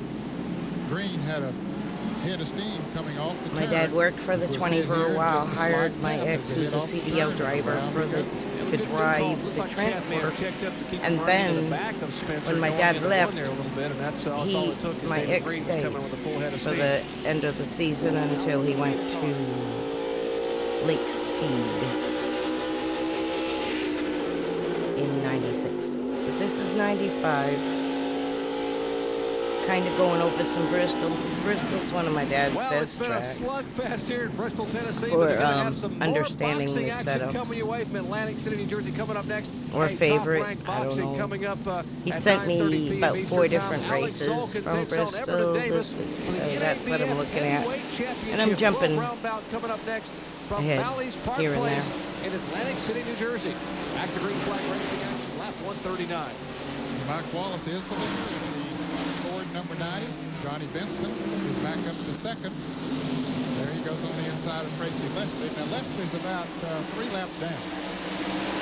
Kind of testing my system. I was going to go about an hour, but it looks like it'll be about 2. I don't want to go too long because I like to watch the guys race Started way back. Here he is in 4th place. on Twitch. And Tracy Leslie got The sideways, kids. about lost it. Want to say hello to Tracy Leslie's owner, Ron Parker. He's in the hospital up in Ann Arbor, Michigan, getting checked out. And we've got Phil Parsons. He did not hit anything. And caution flag yet. And Parsons lucks there. Chevy gets the car righted. And Phil had gotten back in the lead lap. Matter of fact, he had moved up to 10th place. See what See if we happens can to him here. skippity-bippity. Runs in on some heavy cars, heavy traffic. Gets tapped a little bit from the rear by Chad Little. That's another chain reaction type of a deal. And around he goes. Looks like something gets interesting here. Changed 2 tires on that pit stop. Trying to get track position. We'll watch the replay and see what happened to Spencer. There he is in the blue car, and a little bit of a nudge from David Green in 44. Yep. Oh. Now, meanwhile, the top 5 are single file, nose to tail. Mike Wallace, Johnny Benson, Jeff Green, Steve Grissom, and Tim Fedewa. As you saw that spin there by the car number 20 of Jimmy Spencer. When that was happening, I was about to say that we've seen several moves tonight by some drivers that would get as far up alongside as Johnny Benson has alongside of Mike Wallace. They would have driven on in there. But Benson is really gonna skip ahead to the next here tonight. Incident. Who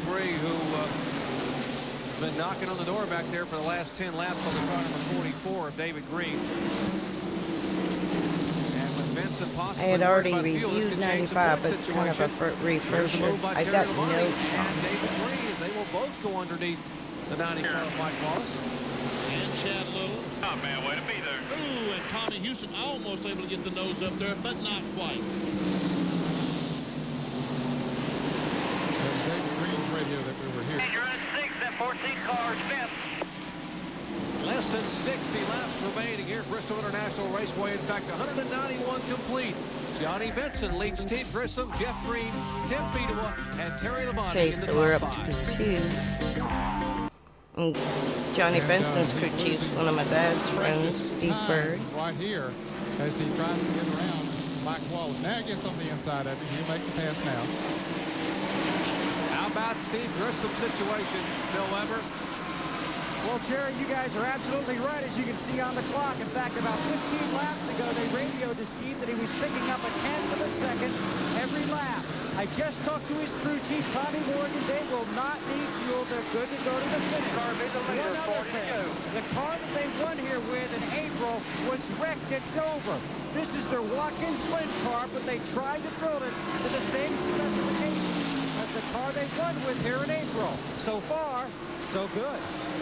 I tell you, you've got to give a call to Tommy Morgan and that Channel Lock crew. He said they lost the car they ran so well with here back in the spring, and this car is their road racing car. But hey, when you shut the hood, he doesn't know where it is, so they just run it on the high to banks. remember the week before that your favorite drivers are running. He's probably had to turn Dad right might have anyway. been working on this. Anyway, there we see Kevin LePage. There was an out-of-town race, and I know my dad was working on a Bristol car when they were out of town.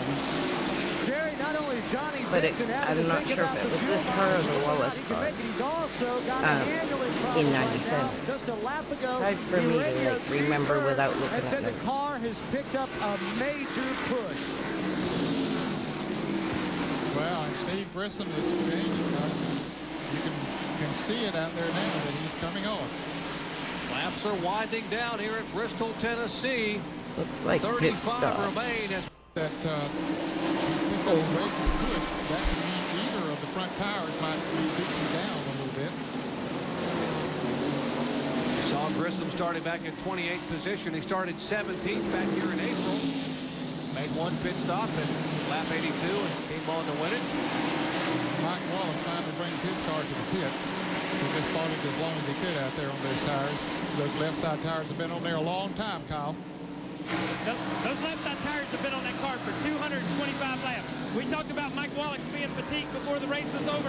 His left side tires are definitely fatigued, guys. And I expect the way he had to fight that thing that he might be tired right now too. That's the battle first and second. Benson and Grissom. We might mention that Jeff Green is third and Tim Fedewa fourth with Terry Labonte in fifth spot.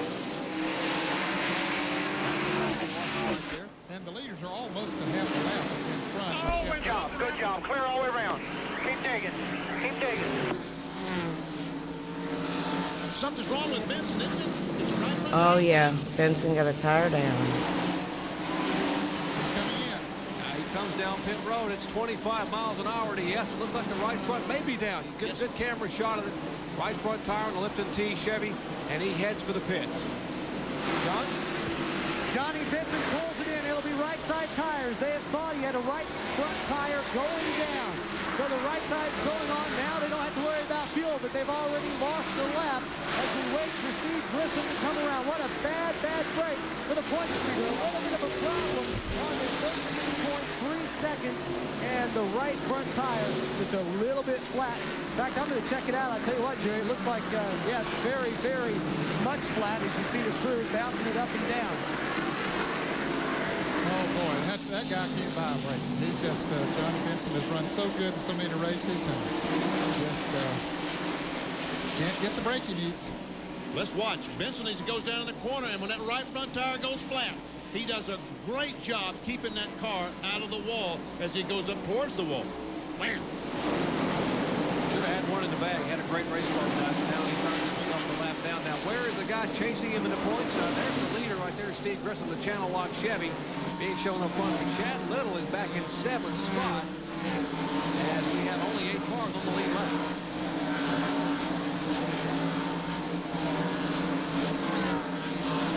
How many laps to David Green behind there, Chad Little, Harris Teeter car.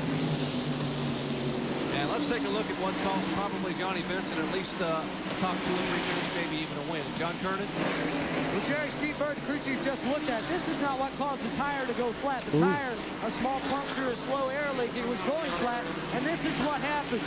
This is why Johnny Benson almost lost it going into turn 1. You can see on the inside, it's worn all the way down to the tread, and this is why you can't stay out there very long with a tire going low. You have to come in, or if you stay out, if he'd have stayed out maybe a couple more laps, it would have blown. He would have been into the wall. Yeah, he was lucky, John, that he caught that thing as quick as he did. And because you're right, he could have been in the wall and wouldn't have had much of a finish here tonight. Okay, let's see what's up. With Johnny Rumley driving in substitution for Herbie Sanders. That car now is in 19th position. Jason Keller in the 57 car. We saw him make the unscheduled pit stop. White flag. Excuse me, go ahead, Jerry. White flag is out. Jason Keller is 2 laps down in 16th position. Final lap for Steve Grissom in the Channel Lock Chevrolet. Grissom would become the only Busch driver ever to do the Bristol double. Only driver ever to win back-to-back. Hey, how about that, boys? Hey! Man, hit him, man! Hey, Gary, come on, man. Gary Bechtel, we done this for Chandler now. Done it for you, man. Let's go to Bill Weber. And I'm here with Tommy Morgan, and you can see the crew's already heading to victory lane, but we're standing here on pit road. You're the only guy left. Congratulations. Thank you. I give credit to the whole Diamond Ridge Motorsport team, Chevrolet, Channel Lock, the good Lord, and AC and everybody else I missed. I'm sorry. How about that driver? He did a heck of a job. He had to come. Plus Steve, he is a hell of a driver. He does anything he can do with that car. It worked out perfect tonight. And Steve Grissom wins back-to-back wins at Bristol for the Channel Lock Chevrolet. And you heard him talking about Carolyn and talking about Carolyn Bechtel, who is the wife of the car owner, Gary Bechtel. We'll come back and talk to the winner after this.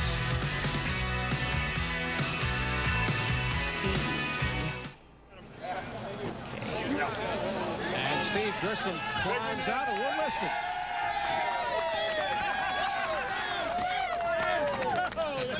Let's go down to John Kernan. John? Hey, Steve, I think that little cold shower there probably felt pretty good, didn't it? Yeah, it did. I tell you, I'd like to have it again, man. I tell you, my hat's off this crew. It's pretty amazing. Before we qualified after our last practice, these guys on the Channel Lock team changed 4 shocks, a couple springs, sway bar, moved some lead around, and the car was pretty awesome tonight. Now, this was not the same car that you won with back in the spring, but it looks like you guys found out something about Bristol. That's true. It's not the same car, but the guys put the same thing back in the car. And I tell you, our car owners were, Carolyn was here with us in the spring, and Gary's here with us this time. So it was pretty neat to win one for Gary and Channel Lock. I tell you, this people are super. They've supported us and been with us now for a while, and nothing like winning. I don't care, win's a win. Hey, I tell you what, how does this get you ready for tomorrow night, huh?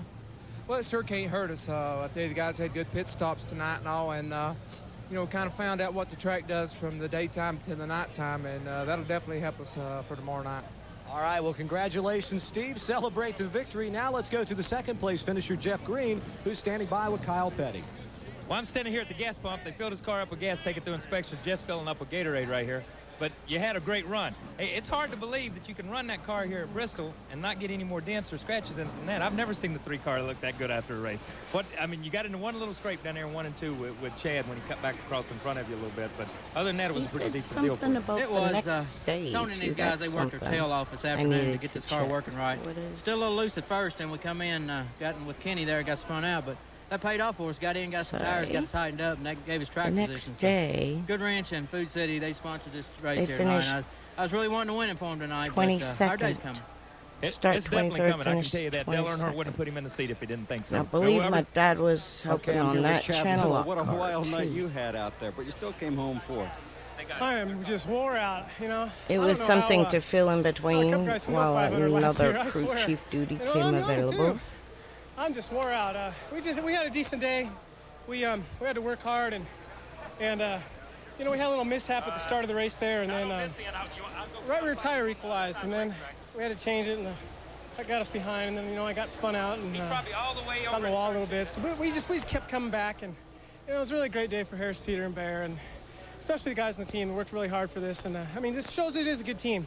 I want to say hi to Greg and Mark. They're back home, and Tracy, and I mean, I'm happy. I'm just really tired right now. Yeah, but if I go over there and find you a ride for tomorrow, you'll probably be happy to go 500 laps. Well, you got to let me know here before I go home, because if you don't, I might be busy by the pool tomorrow. Okay, that's Chad Little. Chad Little able to sacrifice or basically come home in a top 5 finish. Finishes. Drop that one. Let's see. What do we got? 96 Food City. And 97 pole. Let's look at this Bud Pole qualifying. I've done the 96 quite a bit. Let me see. It's the win with Sunoco. We can watch the last few laps of that. Why don't we do that? Wait. I better wait. We can go back to the beginning. But I'll finish that one after. Let's try the 96. Let's go in order. What the hell, right? I'm not going to do this too long. Just going to show the intros and show the finish. Ladies and gentlemen, for the command tonight, our first lady because of I've the got state of this Tennessee, Ms. whole Martha Sundquist. thing on my YouTube, like going through the whole race. Start your engine.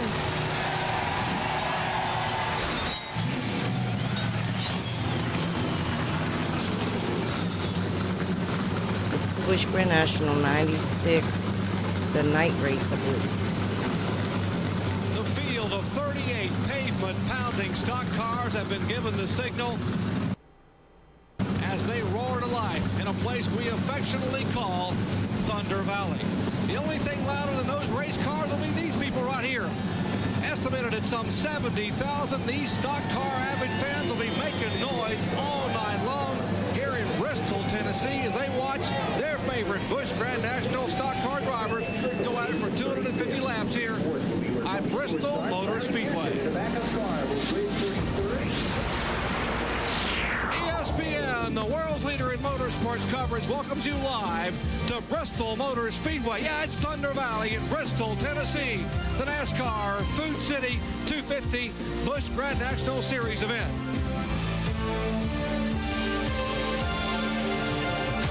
It is a beautiful night for racing here in Bristol, Tennessee. A few clouds in the sky. Couldn't ask for more perfect evenings in the mountains here. Going over Tennessee. a few of the races that Dad sent me this week since it was Bristol. 250 laps. Yeah, they fired them up, and they fired up these fans. And Bill Weber, the noise down there must be deafening. I thought it might be nice to have them all in one video. I'm not going to do the whole race, like I said. I'm going to be skipping through. He's with the 47 now in 96. We talked about the surprises, the fast guys in practice. One guy we never mentioned, Jeff Fuller. So what did he do? He surprised everybody, and he won the pole. Right next to him is a local favorite, Brad T. This team's shop is literally just So they got down the road pole. from this track. But That's there the are more point. surprises here as well. Me documenting that Who part. lost his Winston Cup ride, starts third. And in fourth is David Green, the points leader. He's 41 points ahead of Randy LaJoy. And LaJoy starts behind Mike Wallace. Wallace is third, and Randy LaJoy will start fifth here tonight. The fast guys are here at the front. He's but with some Bump guys, again for in the special reasons, are not the especially following year quick at because qualifying, Moroso's but could be team the closed fastest guys when we begin the race. For more or on that, gave up it's a the pleasure to Moroso, welcome back to the pit road, FINA Benny sponsor. Parsons. Yeah, I thought I stopped doing this a long time ago, but they called me to duty tonight, and what a scramble this day has been. It started at 8 o'clock this morning when the NASCAR driver checked in. And We'll watch the first 10 laps or so and then the last 10 laps, and then I'll look at the pole qualifying to finish out the street. They could not touch their car. Couldn't make any type of adjustment whatsoever. So all the practice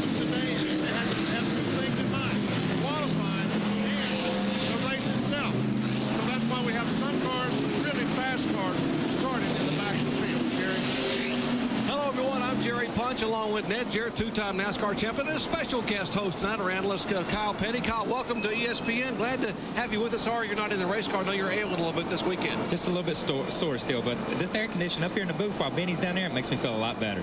Glad to have you with us. We'll take a look, Ned, at the Suzuki starting grid. 38 cars here to qualify. Man, qualifying was close. It was very, very close. Just a little over a third of a second separated first and 34th. So, hey, any car in this field, I believe, could win here tonight.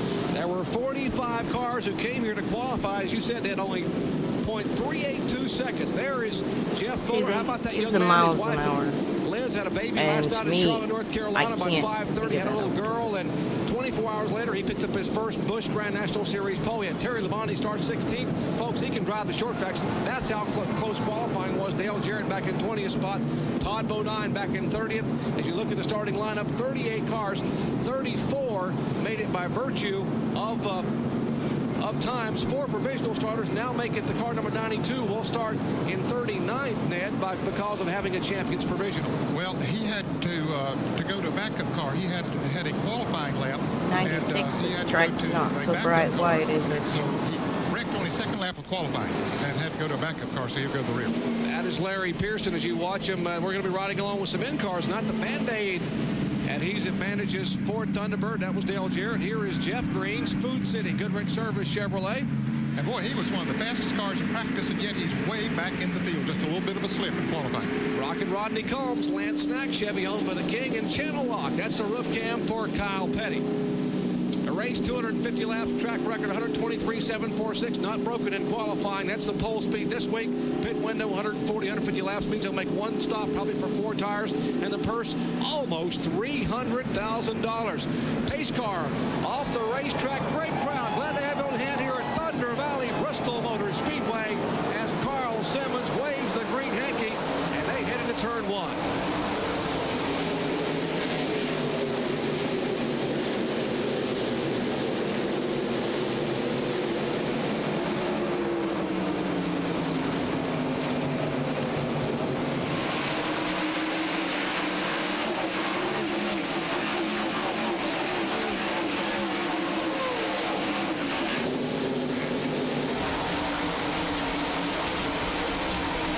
That's a lap in Bristol, Tennessee. A shade under 16 seconds, and Mike Wallace already beginning to knock on the door a little bit from Jeff Fuller. And Brad Teague started on the outside, and he couldn't get back in line there. He finally got back in line in 8th position, about to take over 7th now from Hermie Sadler. Trying to, but he didn't make it. Wallace trying to make a move inside of Fuller. Got to be careful because David Green, that's the 95 car, back in 3rd spot. Then comes Bujoy in 4th. Back in 5th, Stevie Reed driving the Clabber Girl machine.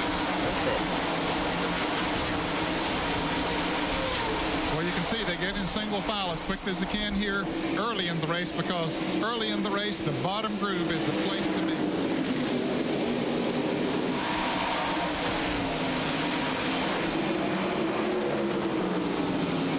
Front 6 cars, nose to tail, then about a 7 or 8 car length separation back to the 7th place car. That's the car right there, Hermie Sadler.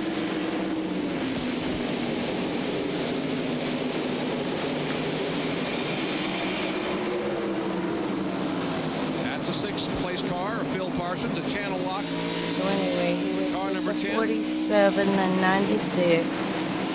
I'm going to be Almost such an a jerk accident. and Jeff jump Green to really the trying to end. be patient there. Thanks better of it, falls back in line. There is old Todd Bodine's car, jams on the brakes, nearly goes up across.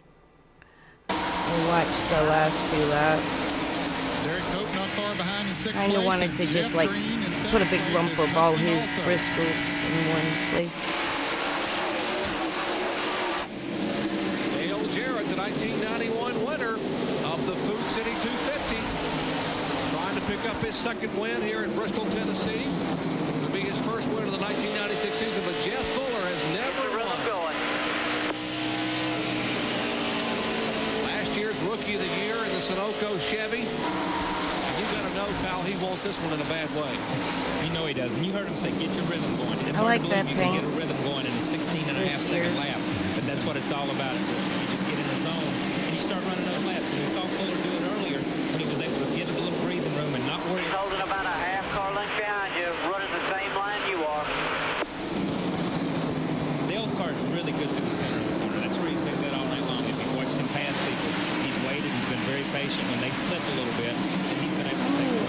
laps to go. Here's Trickle coming back up through the I know my notes said like 21 laps to go or something like that. Of valve spring brakes. 45 laps to go. Back up front, there is Jared, 45? the 32 car, and Fuller in the Sunoco Chevy. Chevrolet up front. There you go, about a car length. Now you're starting to get off the corner grate. Let's keep it up. The spotter telling me he's getting off the corner grate. Fuller, who's leading this race. There's Phil Parsons. Last car ahead. Back in third spot. Yesterday at 5:23 in the evening, Jeff Fuller and his wife Liz had their third child, Tiffany Elise. So it's been a busy 36 hours for Fuller. His wife watching from a hospital in Charlotte, North Carolina, back at Presbyterian Hospital, cheering her husband, maybe, just maybe, his first Busch Series victory ever. He's driving his heart out. 4 cars ahead again. They're the ones that got out of the way. I was wondering if we could hear the valve spring brake, because I know that's Now what... Fuller able to pull away about 3 or 4 car lengths from Not Dale yet. Jarrett. Usually the car will fly right before it brakes. Left car coming off of turn 4. Doesn't take care of How we need to go? right back in though. You saw Fuller's best finish of 4th. Boy, would he love to be able to go to victory lane. Won his first Busch pole in the series in his 46 starter of the night. There's the 3 car, Jeff Green. It is Fuller, Jarrett, Parsons, Spencer, and Michael Waltrip. As we are 34 laps away from conclusion here, can Fuller hold on? Or will the veteran Dale Jarrett make the pass? We'll find out. Bristol Motor Speedway. Okay, we're taking up here. He was running along by himself. Something happens to the car. He gets up into the outside wall, comes back down and collects the Brad Teague car. Yeah, that's Brad Teague's 77 car. Watch Elliott Sadler and those guys. Terry Labonte went high around the outside of Brad Teague's car. And right rear caught the wall and through the right front. Split Fire into the performance zone with Split Fire Performance V spark plugs. By Quaker State, the motor oil that exceeds. Okay, Down he goes into the 77 car. Brad Teague Is that into the the end inside of the retaining wall. race? Teague goes up across the outside of the track, and watch Terry Labonte go by on the outside. Brad Teague kept that car number 77 off the wall. He was.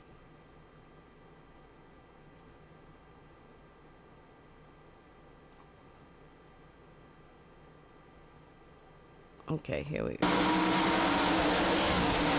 Jeff Fuller being shown as our leader. Then Dale Jarrett, the 32. Phil Parsons, the 10. The 20 of Jimmy Spencer. Ooh, Jarrett looked like he tried to go on the outside. Most of my streams aren't jumping through races like this. This is just a little bit of a Bristol. Let's see. No flag. He's coming down off the racetrack. Keep it going. Bristol Come down. thing. Like I said, my dad sent me a few races this week. Probably would let off, but your spotter's yelling, keep it going, keep it going. That's when the spotter is really good, because sometimes your spotter will holler caution, you let up, and the other guys holler, you get passed for 2 or 3 positions. His spotter did a great job on that car. He's holding, running the same line you are. Which is the right groove. Jeff Fuller running in the right groove to hold. 4 cars ahead, Jeff. One on the very bottom. Come on, come on. That was a needle thread. Ooh, here's boy, that could be trouble right there. Thank goodness Buckshot Jones saw them coming and stayed in that high groove. He was about to come down. He's looking, come down. Clear. Well, they are single file back to about 10 positions there right behind Jeff Fuller.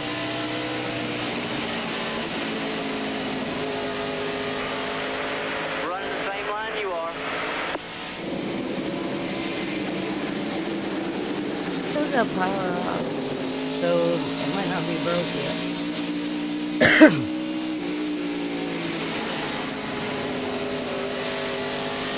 We're hearing there may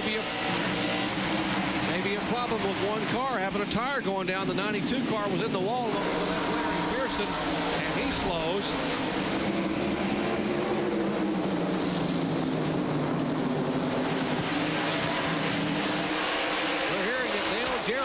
right front tire going down. That's the word from... Hey, Pops, how are you doing? From his crew.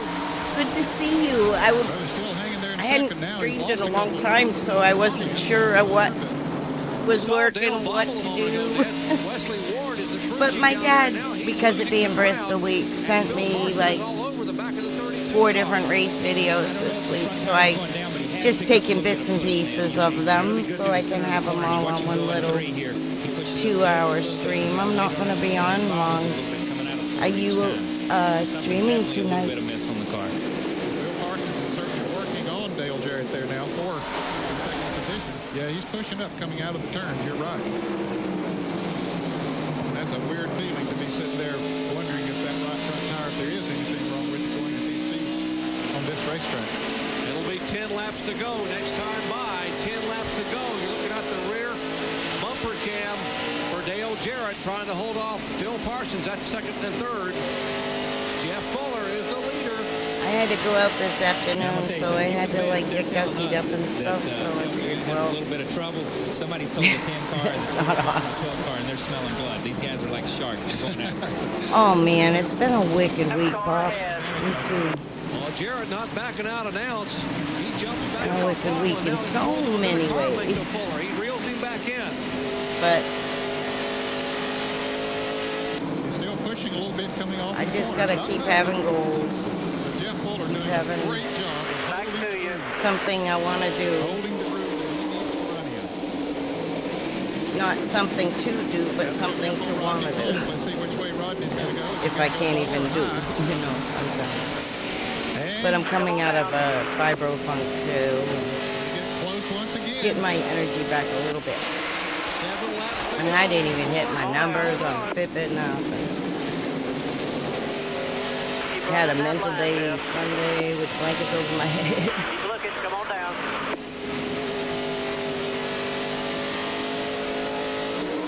With his rear view mirror and his spotter there.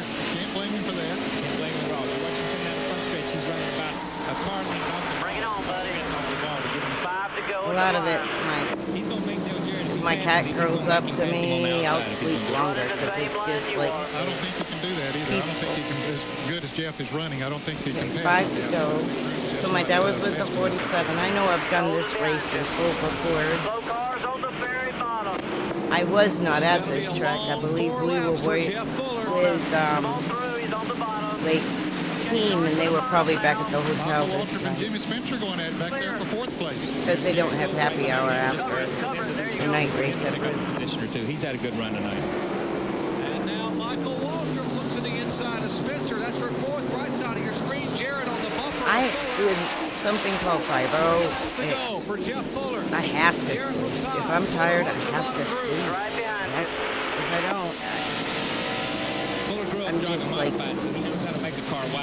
forcing myself just to even do any little thing. Got about a car length. 2 to go. I've never heard a spotter drive a race car like that spotter. Run your line off the corner. He's looking. He's inside. Clear. Oh, I heard the broken spring there. I'm gonna tell you something. That shows. Slow cars on the bottom. Come on through. Clear. That shows the class Dale Jarrett has right now. Come on down the straightaway. Yeah, Dale could have. I'm not just saying that because Dad's staying here, but he running all the way inside, and Dale could throw him down. About 2 car lengths back. 1 car length. Come on to the line, buddy. You just won yourself a race. Checkered flag for Jeff Fuller and the young man. Good job, guys. The motor started skipping real bad when you gave me the 23. The 23 to go. The motor dropped something or did something. I changed ignitions and she's skipping pretty bad.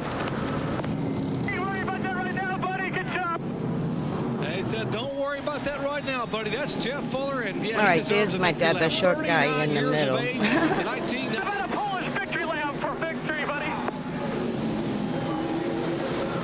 And this is going to be a very emotional victory lane. Yeah, I'm pretty sure I I was at the hotel probably be a tearful Jeff Fuller in a moment. because we didn't have any more cup stuff to do that day, and I had to do whatever the team Bristol Motor did. Speedway, that young man right there, 39 years of age, in his 46th career Busch Grand National start, picks up his 2006, 29 years ago. Busch Grand National win. What a way to do it. He sat on the pole tonight, fought his way back up through traffic, and held off veterans like Dale Jarrett and others. How's it in there, driver? Super. Less than 24 hours ago, Stop the ad. So after this race, I'll jump to the next pole one. It's going to be 19. This is 96. I'll go into 97. National champion, graduated from the open wheel ranks, the Busch Series, which I think is a Kenny Wallace pole. My dad went, like, knew everyone in the garage and worked with whoever needed help.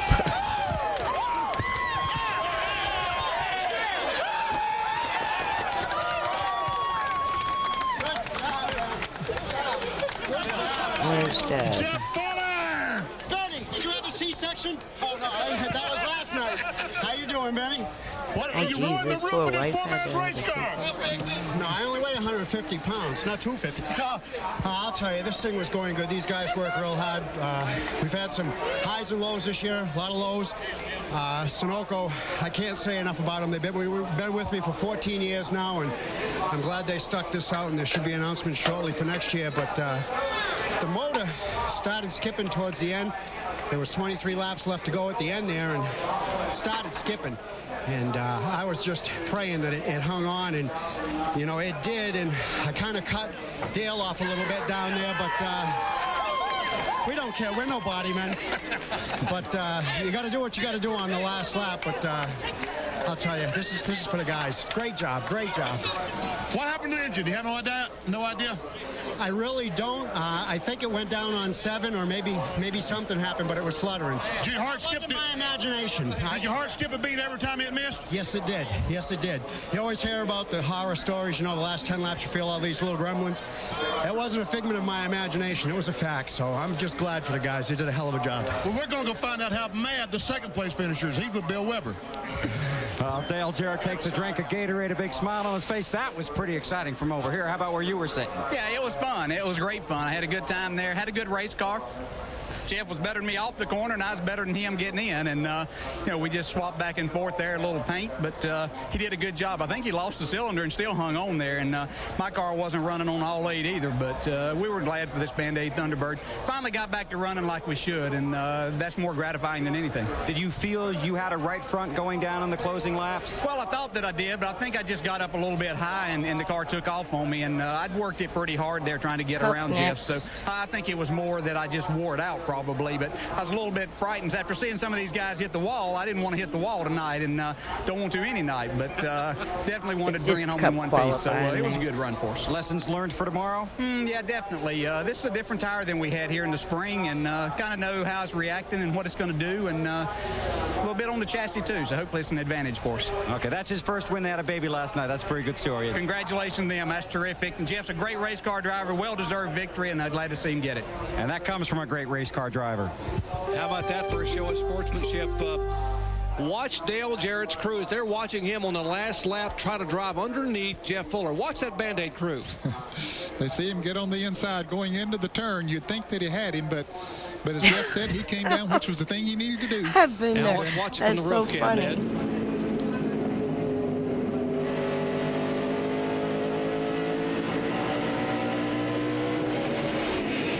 Oh man, you can hear it skipping too.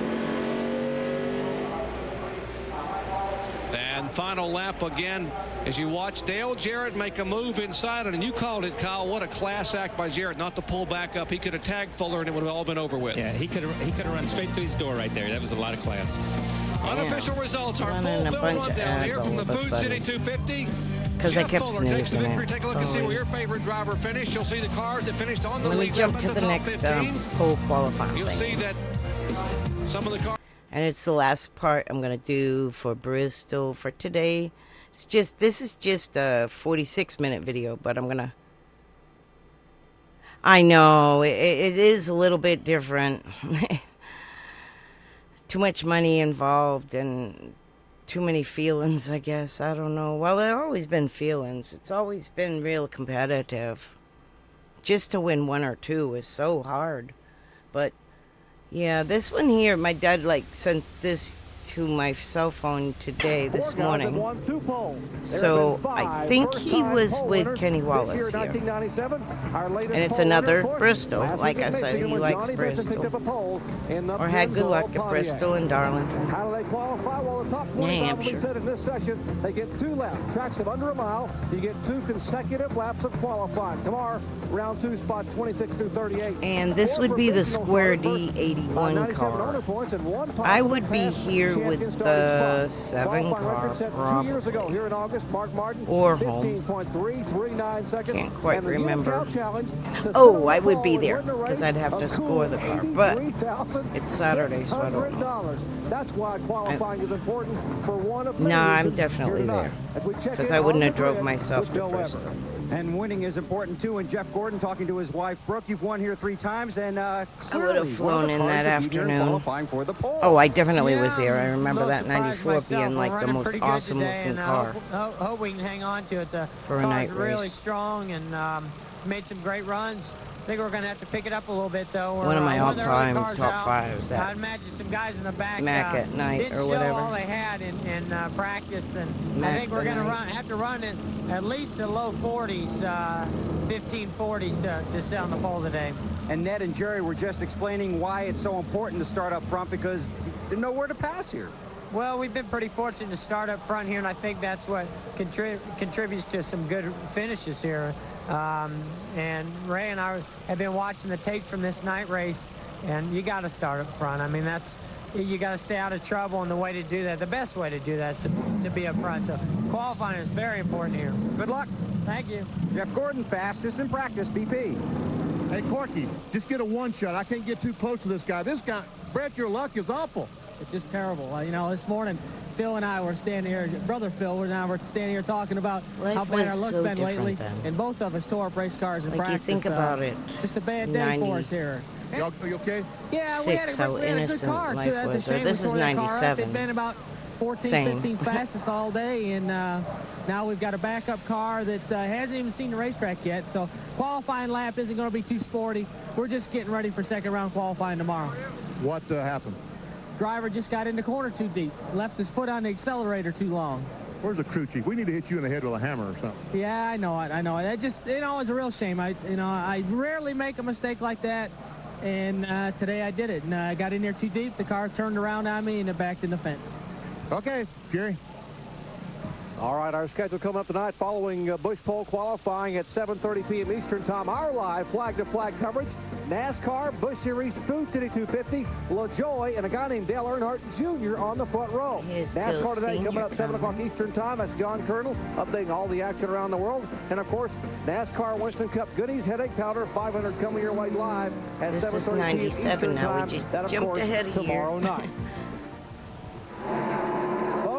Tighten your seatbelts on the sofa. The fastest hour of qualifying you've ever seen, and the man on the roll, the first of 45 cars ago. 8-time winner here at Bristol, Tennessee. He's a 7-time Winston Cup champion, Dale Earnhardt, and he takes the white flag. Ned Jarrett completing the first. Some of my settings were wackadoodle, so I don't know. I'm going to have to look at stuff. 40 hundredths of a second. Earnhardt somewhere in the 15 high 70s or 90s. Here 15.794. This guy was a legend. His second lap on the speedway. There was no one like him. Don't know that we have seen in Busch qualifying here a little bit earlier. Didn't see a great deal of difference in first or second lap. It didn't have a great deal to do with tires. Richie Evans came close in the modifieds. If he would have his second lap slower, not lost his life, but he didn't. I don't think he had that much interest Rusty in Wallace cup cars. is a 6-time winner here, being pushed into the line, putting on his gloves. Rusty, a lot of success here. How's your car? Car's real good. It's been real good all day, so I hope I get the pole. It's running great. He's very optimistic. Was second fastest in the first 2-hour practice session this morning behind Gordon. Rusty Wallace won this race a year ago. Last August, this guy right here sat on the outside front row. Back here in April, see if he can do it again. Well, I think they beat Dale Earnhardt on the first lap. Kodak Chevrolet driver Sterling Marlin would love to win one here in front of the Tennessee fans. 739. His first lap, and faster yet on the second lap. approach gets quick here, folks. The second lap indeed, Ned, even quicker. 122.552 miles an hour. 6.57 seconds. That still doesn't approach what Jeff Gordon thought it might. We would usually say like running 73s or 65s. New colors for Bill Elliott. Just like the nomenclature. God, that car was pretty in person. Mac tonight, the sunglass-wearing Moon Crooner, who plays jazz on the piano, backed by a Neon City Nightscape as he goes out to qualify, and we check in with Benny Parsons. Hey, Dale, how about it? Well, that's about like we run all day, fast as we run. I don't know. I don't know, man. I tell you what, that son of yours, ran so good at Michigan. And folks, Dale Earnhardt Jr. on the outside pole for the Busch race we got coming up. He is really turning it up. Well, he is, but I need to turn it up too. Daggone, we need to be on the front straightaway pits. It don't look like that ever yet. All right, Bill Elliott, third quickest, 15.803 seconds. His first lap, the quicker of the two. As he is third quickest right now, it is Marlin, Earnhardt, and Elliott. And this guy right here, Ned Jarrett, is fastest in both practice sections here today. Yes, they had a 2-hour practice session from what, 12 to 2. We were looking at and then from 3 to 4, and he was fastest in both of those sections of practice. Gordon, a three-time winner at Bristol, Tennessee, but has never won in the night race here in August. There are the practice runs earlier here today. 123.150 for Gordon. See Rusty Wallace, the second fastest. Kenny Wallace that yet. And he's currently on the pole with that first lap, Gary. 15.616 seconds, 122.874 miles an hour. And Gordon backs up to practice with the rainbow efforts in the DuPont Chevrolet. Second lap, man, a little bit slow. A little bit slower for his second lap. 6-1. 15.683. Let's go to the pits and Benny with Sterling Moore. Well, I was going to interview the pole sitter, but guess what? I figured it was going to happen. Jeff's been running good, and he's had us about a 10th all day, and that's fast we run all day. And he might have slowed down a little bit. So we closed the gap up, but we didn't close up enough. Can he be beat? Six car, he's off tough here. He sits on a lot of poles, and Rusty sat on a pole this spring. So if we wind up top 5, hopefully we'll be okay. All right. Wind the pole. Rusty Wallace, what did he do that first lap, guys? All right, Rusty coming by. In practice, Benny, Rusty ran a 61, which is exactly what Gordon ran to put himself on the pole, and then a little bit slower than his practice lap. Yeah, 15.704, just very close. He shut it down, didn't take his second lap, so apparently got into turn 1, didn't like what he felt there, and he decided there was no point in taking any chance going around. Wasn't going to be better than the first lap, so he's third fastest at the moment. Okay, that is RP, the car he won with at Richmond. They named RP after Roger Penske, and Robin Pemberton, the crew chief. Rusty currently is third quickest behind Jeff Gordon, Sterling Marlin, and of course Rusty, Earnhardt, and Bill Elliott. Let's check in again with Benny. Hey, champ, how was it? Well, let me eat my words. I don't think you're going to get in the low 40s. If somebody does, I'm going to be a long ways back. Oh, okay. Everybody got a shovel. He wants to eat those words. Man, I tell you, I got loose. I got real loose. And I'm a little disappointed in that run right now. But who knows? This track, does some different things. It might be the same for everybody. We'll see what happens. Okay, Jim. All right, Ricky Rudd's tied, Rod. You saw that graphic a moment ago, out of the top 10 in the points for the first time in a long, long time, on the strength of, or actually 40th and 29th place finishes the last 2 times out. BRB, I'm lurking. I just got to run 2 to 3 Gs. 56 miles an hour, puts him 6th of the 6 cars that have qualified. And the first laps have been the quicker of the 2, Ned. Yes, they have, and that might be a pattern here in Winston Cup cars. A little bit faster on the second one for Ricky Rudd, just 200ths of a second. All right, 6 of 45 cars that qualified. Back with more from Thunder Valley in a moment.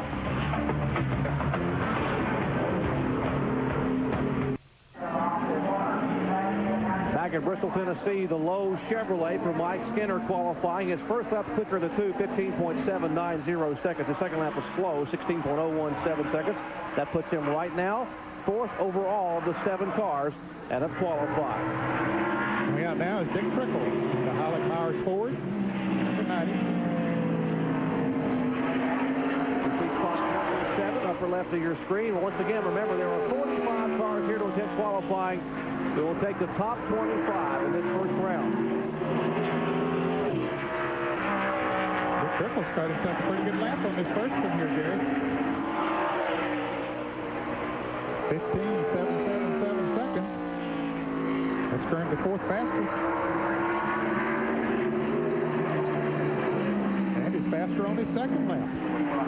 He's out not far from Jeff Gordon, according to my unofficial stopwatch here. He qualified fifth for the Busch race later tonight. In the Dennis Shoemaker car, we'll see second lap on Dick Trickle. Was quicker. 15.634 seconds, 122.733 makes him second fastest at the moment. How about that for Dick Trickle, the Holly Meyer Sports? We check in with Bill. With Derek Cope and a lot of smiles around this crew, your car's pretty good, DC. Well, they'd like to think so. You know, you still got to do it right now. But, got a lot of the Skittles folks here, so hopefully let's, get a good qualifying effort and get some practice time in for tomorrow. Derek Cope in the top 10 in this morning's practice. And here's a guy, Bill, that was in the top 5 in both sessions, Texan Terry Labonte, the Kellogg Chevrolet. Two NASCAR Winston Cup victories here in Bristol, Tennessee, both of which have come in the Goodies 500 August event. He won an 84 in a Chevrolet in 1995, also won a Chevy. He's fifth fastest at the moment. And I don't think he improved it on his second lap. We'll see here when it flashes up.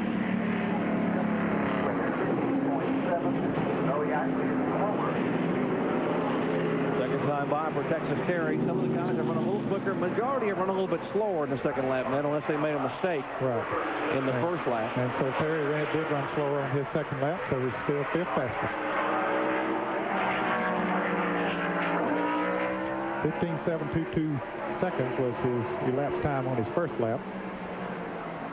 Fifth best, right? We told you he was in the top 5 in practice, and it was slower, as you said, man, second time by. 15.771 seconds, so 122.046 for Terry Labonte. White flag for the MBNA Pontiac for Ward Burton. Hey, he's got himself a good lap here, too. Ward is one of 7 drivers who won a pole a year ago, but has not yet won a pole in 1997. Driving the Bill Davis machine, and he drives it deep in turn 3 and has to hang on. He's fourth fastest on his first lap. I think that driving deep in that third turn hurt him a little bit on that second lap, though, Jerry. It was slower, 15.806. His first lap was 15.669, 122.458. Benny? Hey, Trickle, look up on the board. 90, second spot. Pretty nice, huh? Well, I like it. The team's working really hard. We got everything it takes. We just need some time to work things out. Tommy Baldwin come along with our crew chief. He's going to be an asset to us. We got as good a sponsor there is. Old Junior, he gives us some advice. Well, who is that sponsor? Heilig Meyer. Oh, okay. I forgot all about that. You're supposed to say that, Trickle. Well, I figured you'd say it. Well, okay, I did. No, they've been real good and patient with us. But I said before, the weeks and months, well, months first and weeks, should start showing us better and better because we're trying to get our cars up to date. And it was a good run, our best lap of the day. Okay, what the 4-3 guy car do, guys? 15.781 on his first lap, Benny. 121.589, currently 7th fastest. Might be just a tenth of the clock faster on his second lap. Bobby Hamilton, one of the 15 drivers that has won a pole in 1997. His pole coming up at Pocono, driving the STP Pontiac for Richard Petty. Identical laps. Both of his laps exactly the same, right down to the thousandth of a second. Well, he had his foot planted flat on the floor. It's all it would do as Bobby Hamilton clocks in 7th quickest. Back with more from Bristol in a moment.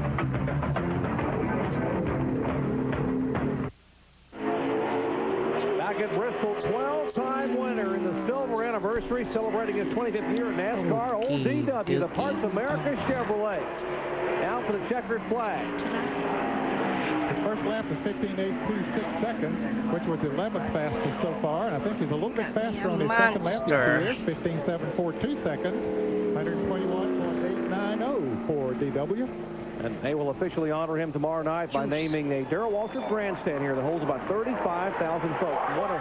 What an appropriate name that would be for someone who's done a lot for Tennessee, for fans here in Tennessee. Here's a guy who just qualified a moment ago, Gary Bradbury. And his first lap was 15.924.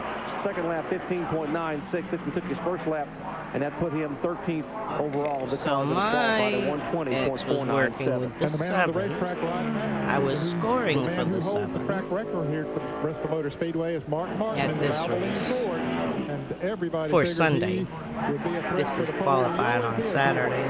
He has won 4 of the last but I would have been with the van for real, because that's like a 4-hour drive. Concerned about the cars that qualify later. Every minute that goes by, there's more shade that he comes back there, and that should help him. His first lap, Ned, is third quickest, 15.640, 122.685. The question was his second lap slower? Faster? It was slower. Yes, it was. 15.740 second, 121.906. All right, still plenty of cars left to run, including this guy, Ted Musgrave, who won a pole. Now, I know my pole number 1 here in 1997. dad might be on pit road. I don't know when they go out. Back at Bristol Motor Speedway, well, they were kind of halfway Ned back. Jarrett did a great job to keep that car out of the wall. 2 laps on the track. The Both square of which D the car car was very, very loose. His first lap, 16.052. Second one slower, 16.126.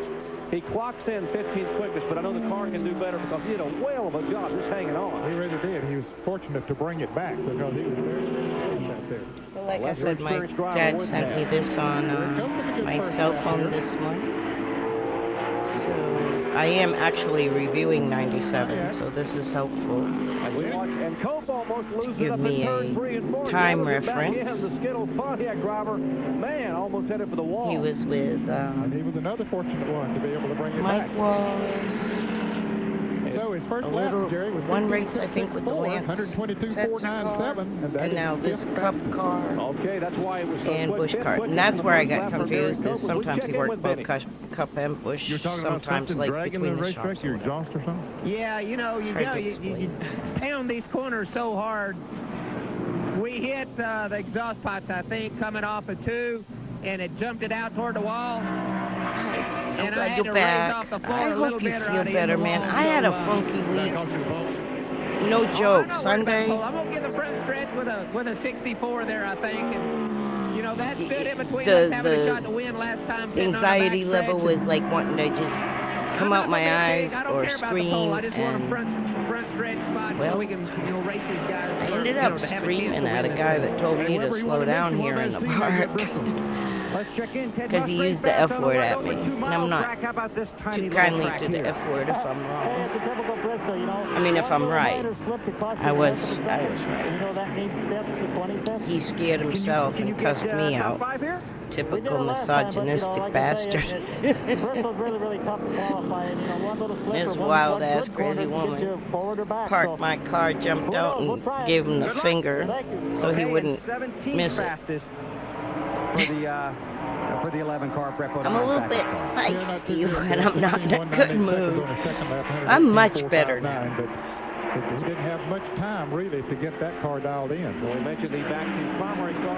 I don't road rage in the car. I'll jump right out. Hang out a window or something. I'll end up shot. Kenny Schrader in the Skoll Chevrolet. The Andy Petrie owner comes down for the white flag. I'm really not Jeff Gordon is on our pole. volatile. I'm just lap of 16.6, 15.6, hostile when I'm right. Schrader has 122.248. Misogyny tweaks a nerve with me. And he betters it on his second lap. 15.696 was his first lap. We'll see what his second lap is. I just said that from my watch. 15.645. Currently fourth fastest. Fourth quickest, and we'll have all the wrap up and, of course, all the action from the truck practice at Watkins Glen, Formula One, Grand Prix of Belgium, and a Bristol wrap up. That's all coming up on RPM tonight with John Kernan at 7 o'clock Eastern time. RPM tonight. Yeah, I know. It's not comfortable to step in gangster shoes. It's not. Especially when you, like, have a conscience, you know. Tennessee, good lap for but Lance Hooper. Randy it's like Wilson, West champion, his first my lap, personal space, and don't invade it. At that point, you know, I don't know. For it Richard just Jackson is 11th quickest, or was 11th quickest out of the car. when I just about stopped to not hit the guy, and he tells me to slow the F down, I'm like, oh. I sling him the middle finger salute with so much passion on the run outside. I parked my, actually, it's a horseshoe. So I parked here in my driveway, but I came down the horseshoe coming in the park, came around the corner. He almost drove into me when I came around the corner. He actually has stopped at the stop sign. Came around the corner because there was another one of his buddies in a big ass black truck. And then he went and like almost hit me. Like I was coming around the blind corner and he and slow the F down.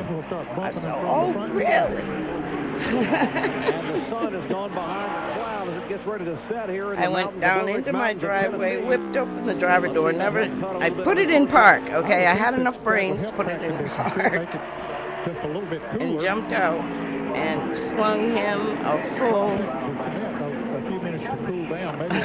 full, like what, a roundhoused him the middle finger twice and pointed at him twice. And I just hope they think I'm the crazy one, because I want to be the crazy one, because that keeps people away from me. Currently 17th of the 21 cars that have qualified. Ted Musgrave in the Prime Star But Family the neighbor, she goes, what's going on? I heard yelling. I said, I cussed him out because he cussed me out for telling me to slow down. And I said, I divorced 5 men. I'm not going to have no man cuss me out for nothing. I'm done with that. Jeff and Ward Burton and Jeremy Mayfield. Those days are gone. And I'm really not mean. That's not it. It's just like I'm little. I'm a tiny little blonde person, like 5'1". And I have to stand up for myself. And his second lap, I believe, is a little bit slower. It's just something about it. People think they can intimidate me. Well, 22 cars have qualified, 3 more, and we'll begin the bumping. And I've learned that if I pull kind of a little bit crazy card on them, they kind of back off. I'm the type of person that, like, okay, I'll be in a gas station parking lot, and this happened less than a year ago. Just la-di-da-di-da in my own little world, getting me an energy drink, going out and paying for the gas. And a lady, like, stops me, grabs my wrist, shoves a bunch of fake gold jewelry in my hand, says, I need money. Now, why me? Because I'm a little flippin' tiny little girl. But I grabbed her wrist back, put the things in her hand, and said, no, I don't have no money. I don't carry money. And that's another thing. Florida's weird like that. I'm used to the North Carolina mountains with a tiny little town, and none of this happens. So I had to kind of grow a little bit of fur to be down here. 6'5" in practice, but I guess it's uncomfortable shoes. But I can do it. As we check in with Bill Weber, standing by with DC, Derek Cope. And Derek, you wanted to smile because you're 6th, but you're frowning because you think it could have been a little bit better, except for 3 and 4 there. Well, you know, you'd always like to think so, but that's Derek why I tried to Cope reach came down up and grab a to little a more track second lap. in I knew New it was just Hampshire. a tick off first lap, and just wasn't there to get. But good run for the Skittles Pontiac, anyways. Tough to stop it When when it we goes ran into a our- move like that, isn't it? Yeah, you know, I'm very lucky We to come ran down and our have to take the modifieds Hammers and to the it, so, street you know, stocks, that's late models, part of local Bristol, track, but, we're fortunate. We and got the a mod good tour race still car, comes there now, so, but you get a lot of practice in now. Okay, so you can't he was smile. up there I for a can't Bush smile. North Okay, race. that's Derek Cope. I 18th think right he now might for the still 41 win car. Bush North Already at qualified ninth here in the Monadnock. It's sprint. not on the Talking about sim. Kodiak Chevrolet It needs driver to be. Steve I Griffin, know who people won want both it. Busch I Grand know National people events are here in working. 1995. His There's first a lap whole 15.7 northern 6 seconds. His second lap tri-state deal. Just a tad slower, 15.809 seconds, 121.474 is the lap that would take for Steve Griffin. And that puts him in 18th position. All right, now we have 25 cars that have qualified. Brett Bodine on the hot seat in the backup car. He just joined us. Brett had an encounter with the fourth turn wall in his primary car. He didn't get much time in the backup car. That's why he is 25th right now in qualifying. As Jimmy Spencer. Travis Carter's Well, he car. loves this racetrack. He drives it well. Didn't mean the laps here. Got himself a pretty good qualifying run here in his first lap. Not the pole, but he's going to be, I believe, in the top 10. Let's see. Close to it.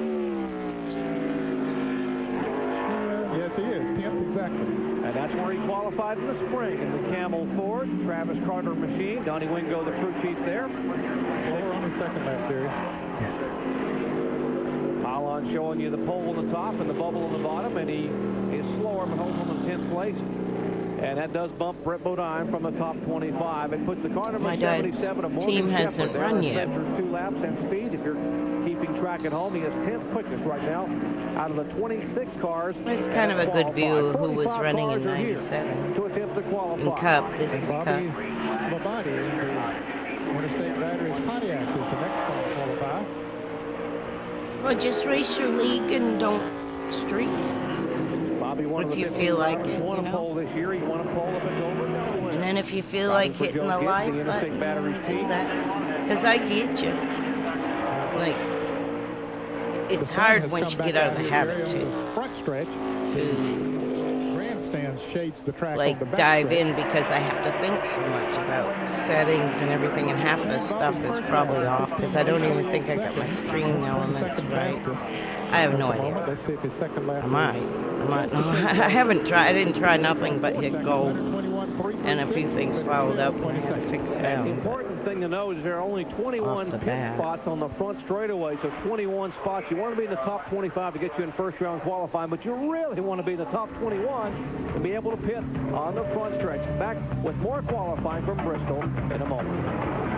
97. That's a different ride. I was Back at Bristol Motor seeing too Speedway, much. qualifying continued. Robbie Gordon's Coors Chevrolet. If you don't see him in the top 15, it's because he qualified 26th quickest just a moment ago. His 2 laps, 16.156. The first lap, second lap for Gordon, 15.998 seconds, 119.940. Oh, that was Robbie Gordon. Does not get him in the top 25. He was really Jeff quiet Green in on the the racetrack pits. He right kept now. to himself Car pretty number cool. 29.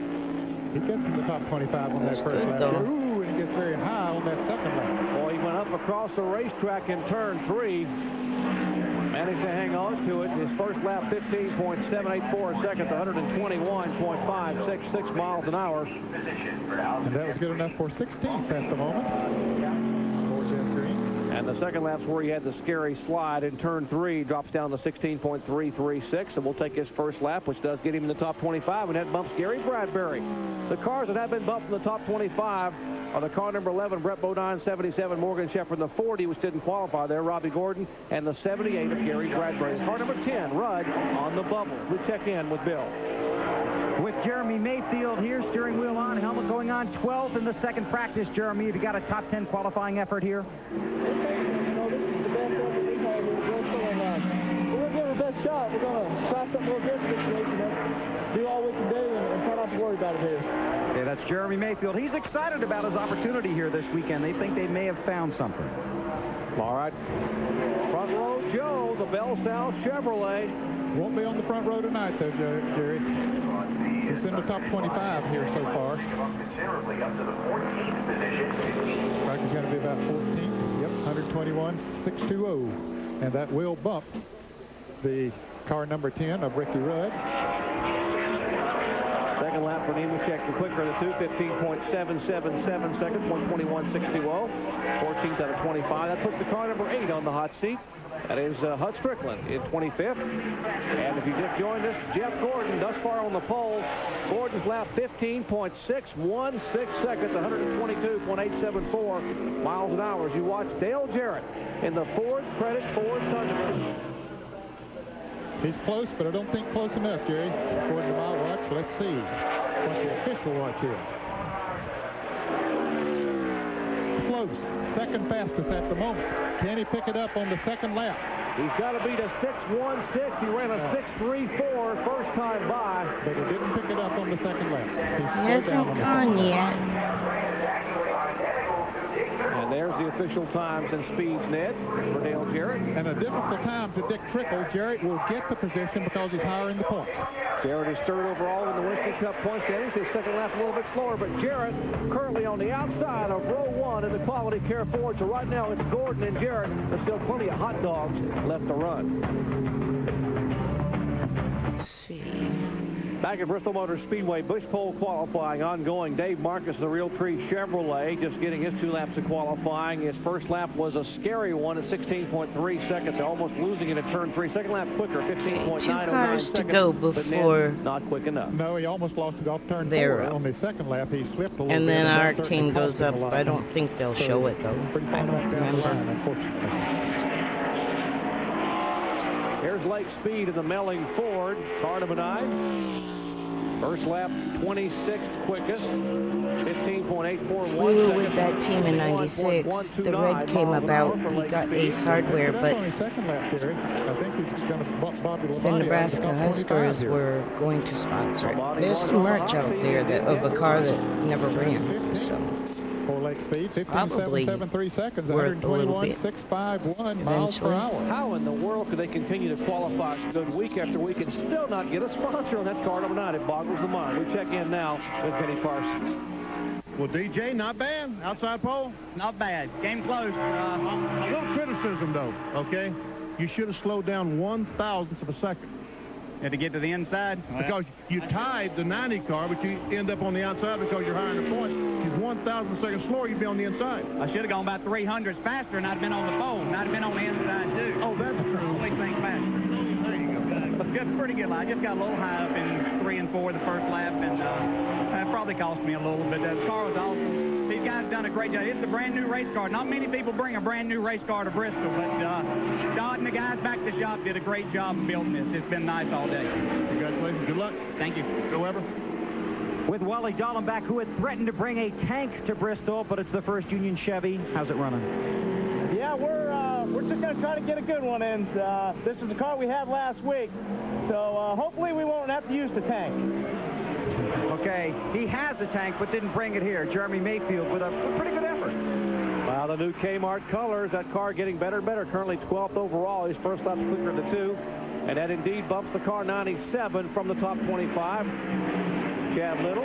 Look at this car right here. Kenny Wallace, he was 3rd fastest in practice. The sun has gone back on the team. He's helping. And Kenny is on a mission. And Ned back in Newt Moore is the crew chief, and my dad's helping him with the front end stuff. He had a shot at the pole. He's got it, I believe. I think he's got it. Whoa, he's sideways out of turn 2, but that first lap may have been enough. Let's see the clocks. Indeed it was. 15.595 seconds for Kenny Wallace, the Square D Ford. The speed, 123.039. And listen to this crowd. First car to go over 123 here tonight. That was a super stiff setup in that car. You know, Ned, back in the spring, he slipped coming off turn 2. That's what Dad told me. Qualified fourth. He said, I could have gotten my first pole the following and that they put a softer one in for the race when he felt like that was a really good race setup.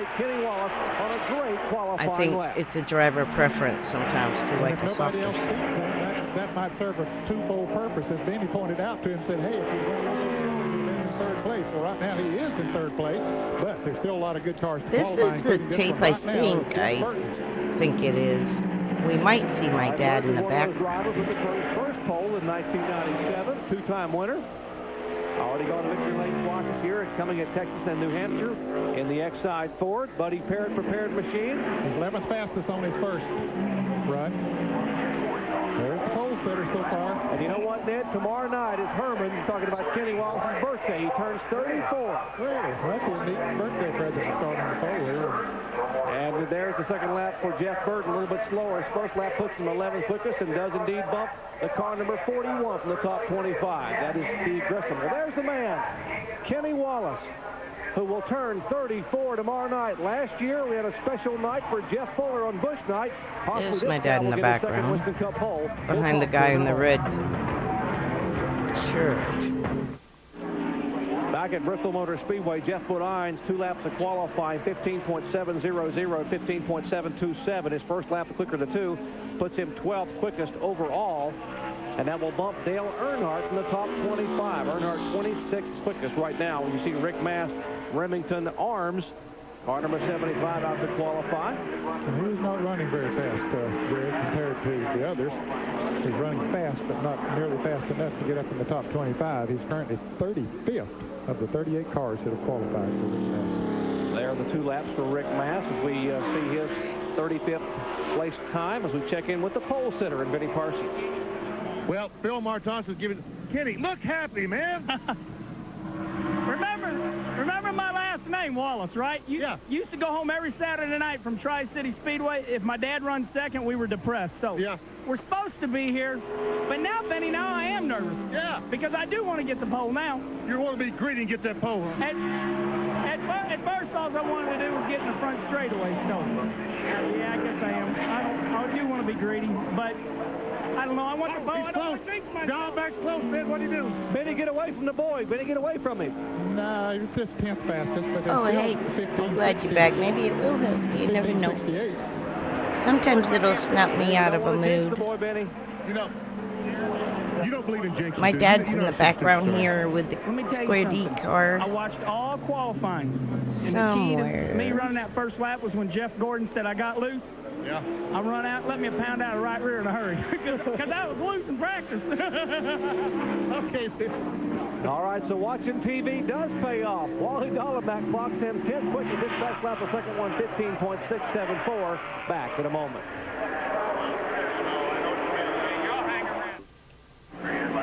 Back at Bristol, Budweiser Chevrolet for Ricky Craven on the track for his qualifying laps, just completing his 2 consecutive qualifying laps. Ned, how'd he do? Well, they were almost identical laps. 15.073 seconds in his first lap and 15.700, 3/1000 of a second difference in his 2 laps. He's currently 15th fastest. And Ned, while we were away, we had an Elvis sighting here. The car number 96 is nicknamed Elvis. David Green had a great run in Elvis, his Caterpillar Chevrolet. Look there, Green falls in 8th quickest at 122.537 miles an hour for the Buzz McCall-owned Chevrolet. That's the top 10 as you see the car number 30. Last week's pole sitter, the Pennzoil Pontiac.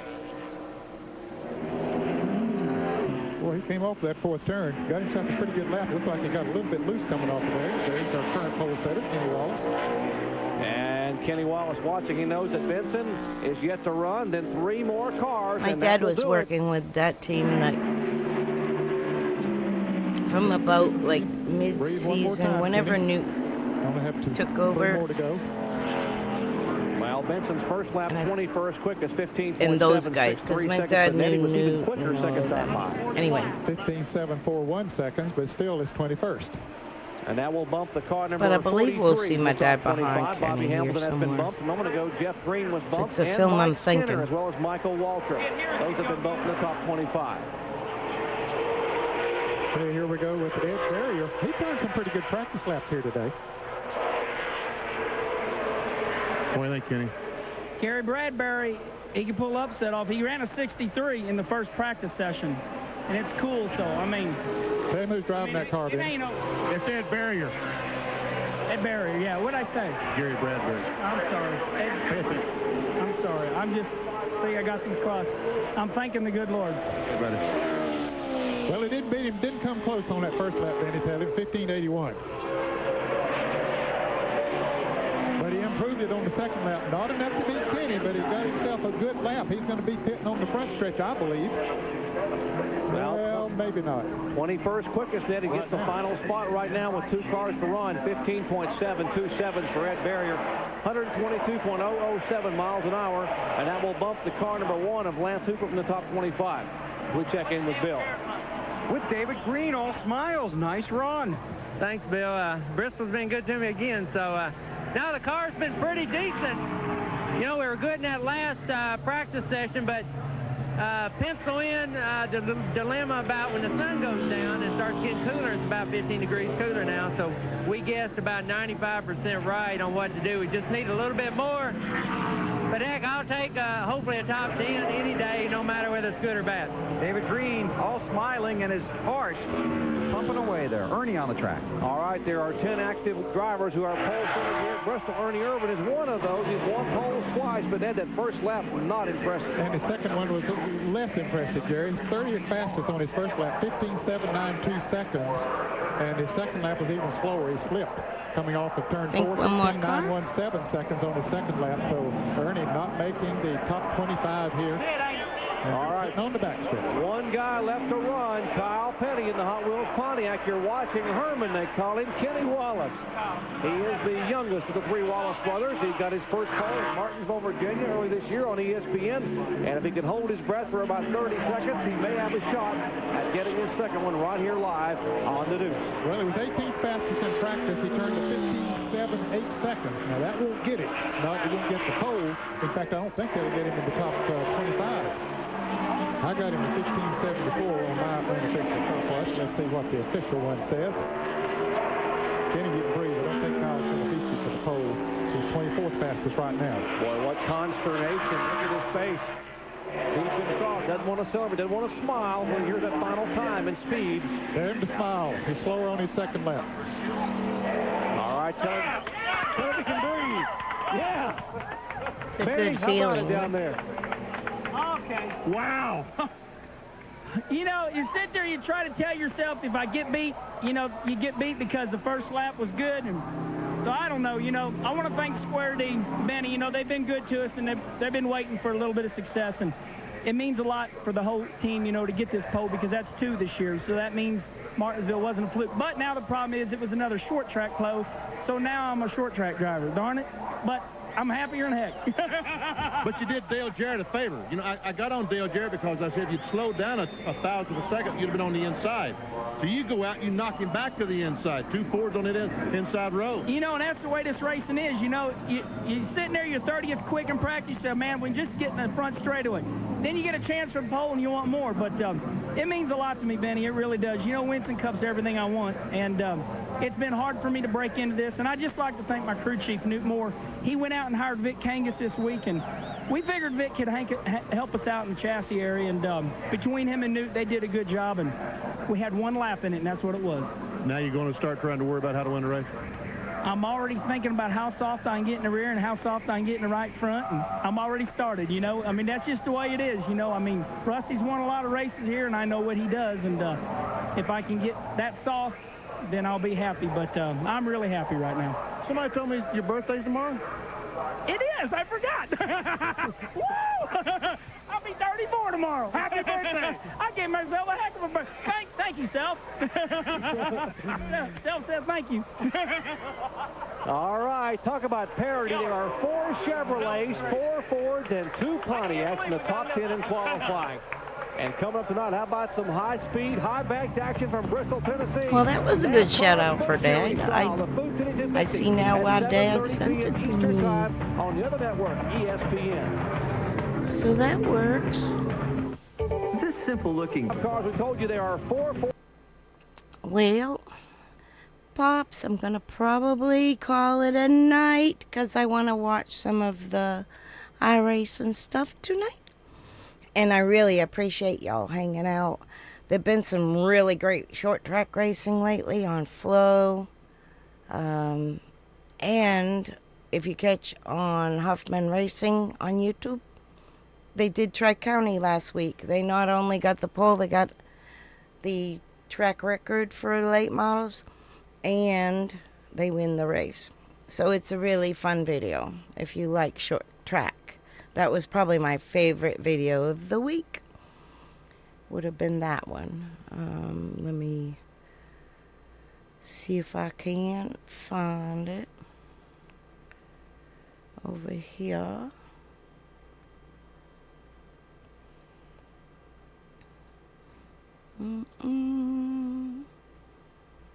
That's me, I think, at Daytona with the friend Lori.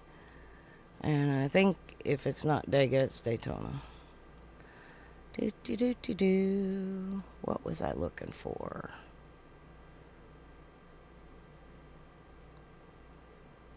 Oh, yeah.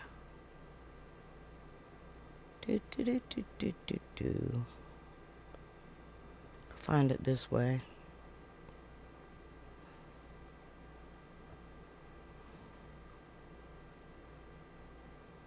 This is a car I cheer for in real life. This team is several cars. They run 3 different series sometimes. But it's not on this channel, but you want to follow this channel. For real. And this is the one I'm looking for. Because they were live. And this one 9 days ago, RJ has them showing the race, and like I said, they have many divisions, which is cool. Yeah, they do well. And so anyway, yeah, they ran Tri-County. They not only set a track record, they won the race. So they go down to Victory Lane on live film, and it was really cool live. I like when drivers do that live, or the pit crews. even if it's a little bit here and there. Kind of like feeling like like you're there. So those are 2 channels, and they're from my old hometown area up in North Carolina too. So it makes me less homesick when I follow them. So anyway, that's been some good racing. Oh, the Smart Modified Tour finish was great too. A 14-year-old in 8th grade one. So that's something else too. So anyway, I am going to probably just close the door and catch you all on the flip side. I really appreciate you coming by and saying hello, or watching NVOD, or watching NVOD on YouTube. I upload stuff to YouTube. So anyway, bye. Thank you for being here. You're all awesome.